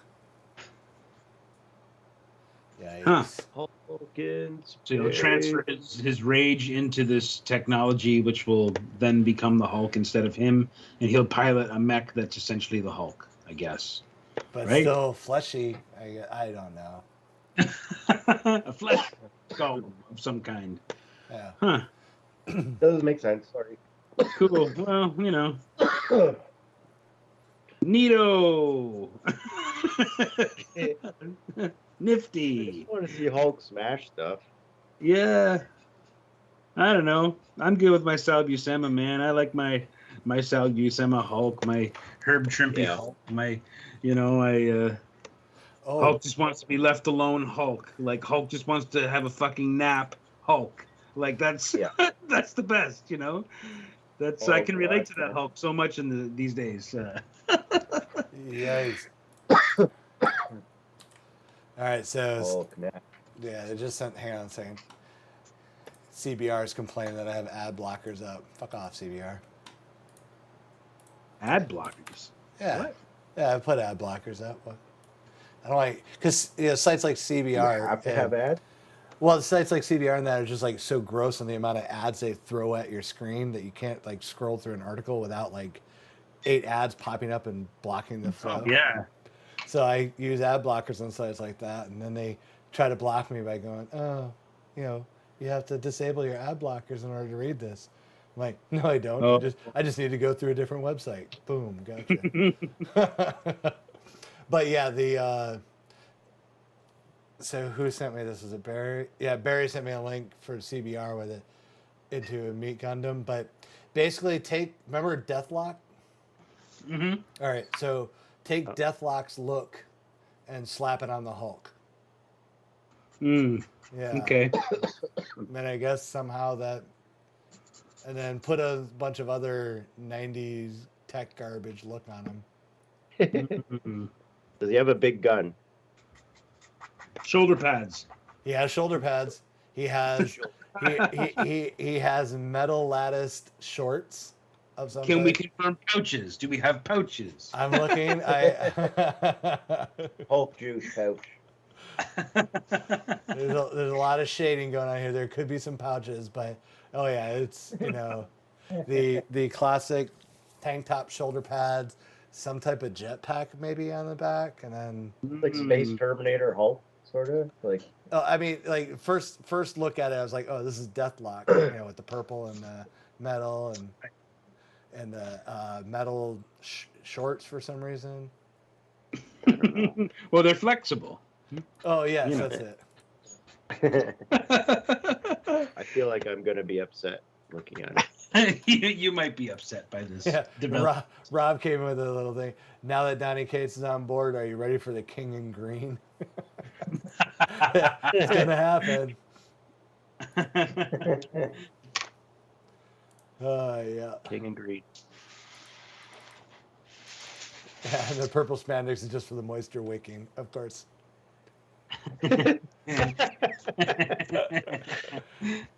Oh man. That's good. Hey, you got clever people watching this. Yeah. We do. The best people tune into this show. The helmet thing just like is the whole why. I mean, like they want the Cyclops-esque Deathlock visor thing going on, but it makes no sense whatsoever. Who's the artist? Ryan Otley, I think, right? Ryan Otley, yeah. Ryan Otley. Okay. It's like, Cool. yeah, you get to draw the Hulk. Oh, A giant mech version of the Hulk. I mean, you couldn't ask. Like, Otley's an unbelievable artist. Oh so yeah, he'll yeah. have so much fun with it, and it's gonna look awesome.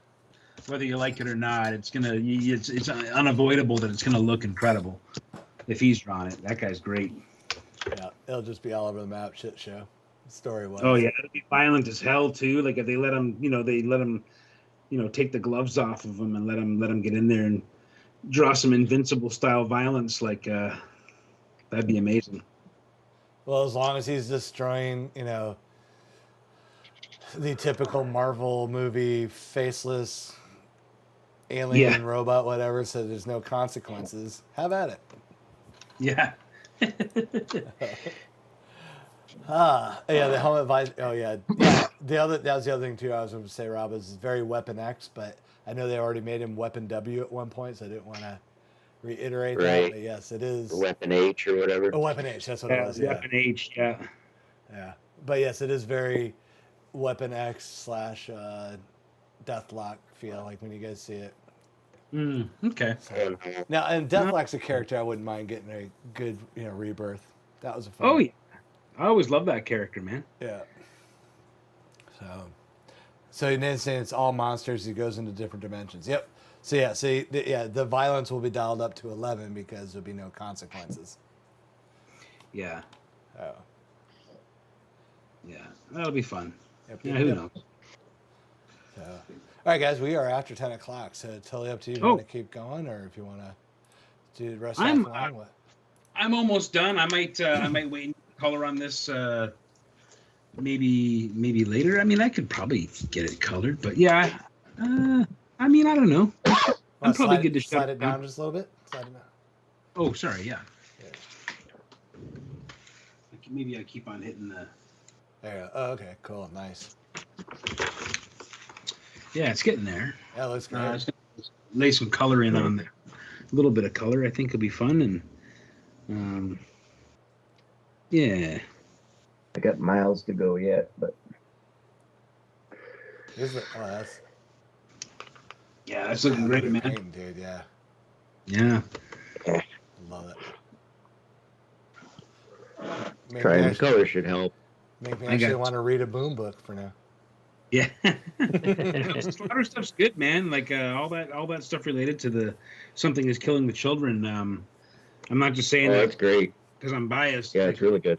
Cover, but it's good. It's good shit. It's really, really cool concept, and I still don't know much about it, to be honest with you, just based off what I read in the first issue of A House of Slaughter, but I knew a little bit about the character. I've had to draw Erica Slaughter a few times, actually, already. So which came first, Something's Killing the Children or House of Slaughter? Yeah. Something's Killing the Children. Oh, okay. Yeah. Yeah, that's one that I didn't know about till, like, I started seeing people I know doing covers for it. I was like, oh, never. Yeah. Yeah, it's pretty big, pretty big property. Really popular book. Yeah, I heard a lot of It'll be people a show. It'll be a show one day for sure. Oh yeah, I suspect it's probably been optioned already. Yeah, something like that. It's like written to be a show. Yeah. As most books tend to be now. Yeah. Yeah. Yeah, I know. I like that. Like, I still meet people who come to Comic Cons and they'll tell me like, "Oh, so here's my plan. Like, I'm looking for an artist to draw this, into like a 30-page comic, which will basically be like a 6-page, Hollywood script, and everyone's going for the throat." And I'm just like, you gotta make comics if you want to make comics. Making a movie is something else. You can't piggyback off of. You can, and people do, but you should. If your intention is to write the greatest comic book to make you rich off of a Netflix series, you're going about it all the wrong way, and you're never going to make anything good. That can't be your primary intention. Your primary intention should be making good things. You know what I mean? Like, oh yeah. No.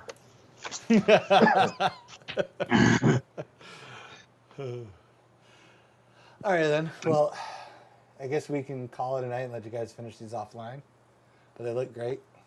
Sure. Okay. It's a lot of fun. So, are we gonna do our next one online or just do them offline? Like, should we do another night with? I'm these, good or- with whatever. I got Or one talk about it after? Yeah, we can talk about it. Because the next weekend I'm in C2E2, so I can't do anything next weekend. Right. That's no excuse. You should be on. I plan to. I'm going to try to talk Chris and Anna into doing a show, but I got to get there first. So, And, you know, maybe make it a mashup between Tags and Aftershock, since they're the one actually paying me to be there. So, Yeah. Well, I was happy I got to meet Ruth Ann at least, you know, yeah, after her. Yeah, Ruth Ann's That was awesome. nice. Man. she's good. Yeah, people. she was really nice. So, all right, guys, well, and everybody, thank you for showing up tonight. Yeah, no, Yeah, it Rob was sucks fun. that you won't be there, but you know, we'll catch you next show. Rob, we'll catch up. But you guys have a great weekend. Everybody else also have a great weekend, and yeah, we'll figure out what we'll do in another 2 weeks. You know, maybe just a casual thing, and yeah, just hang out. Get a little pre-Christmas action going. Yeah, that sounds good. Christmas. It would be fun. All right, y'all have a great night. Be good, everyone. Bye.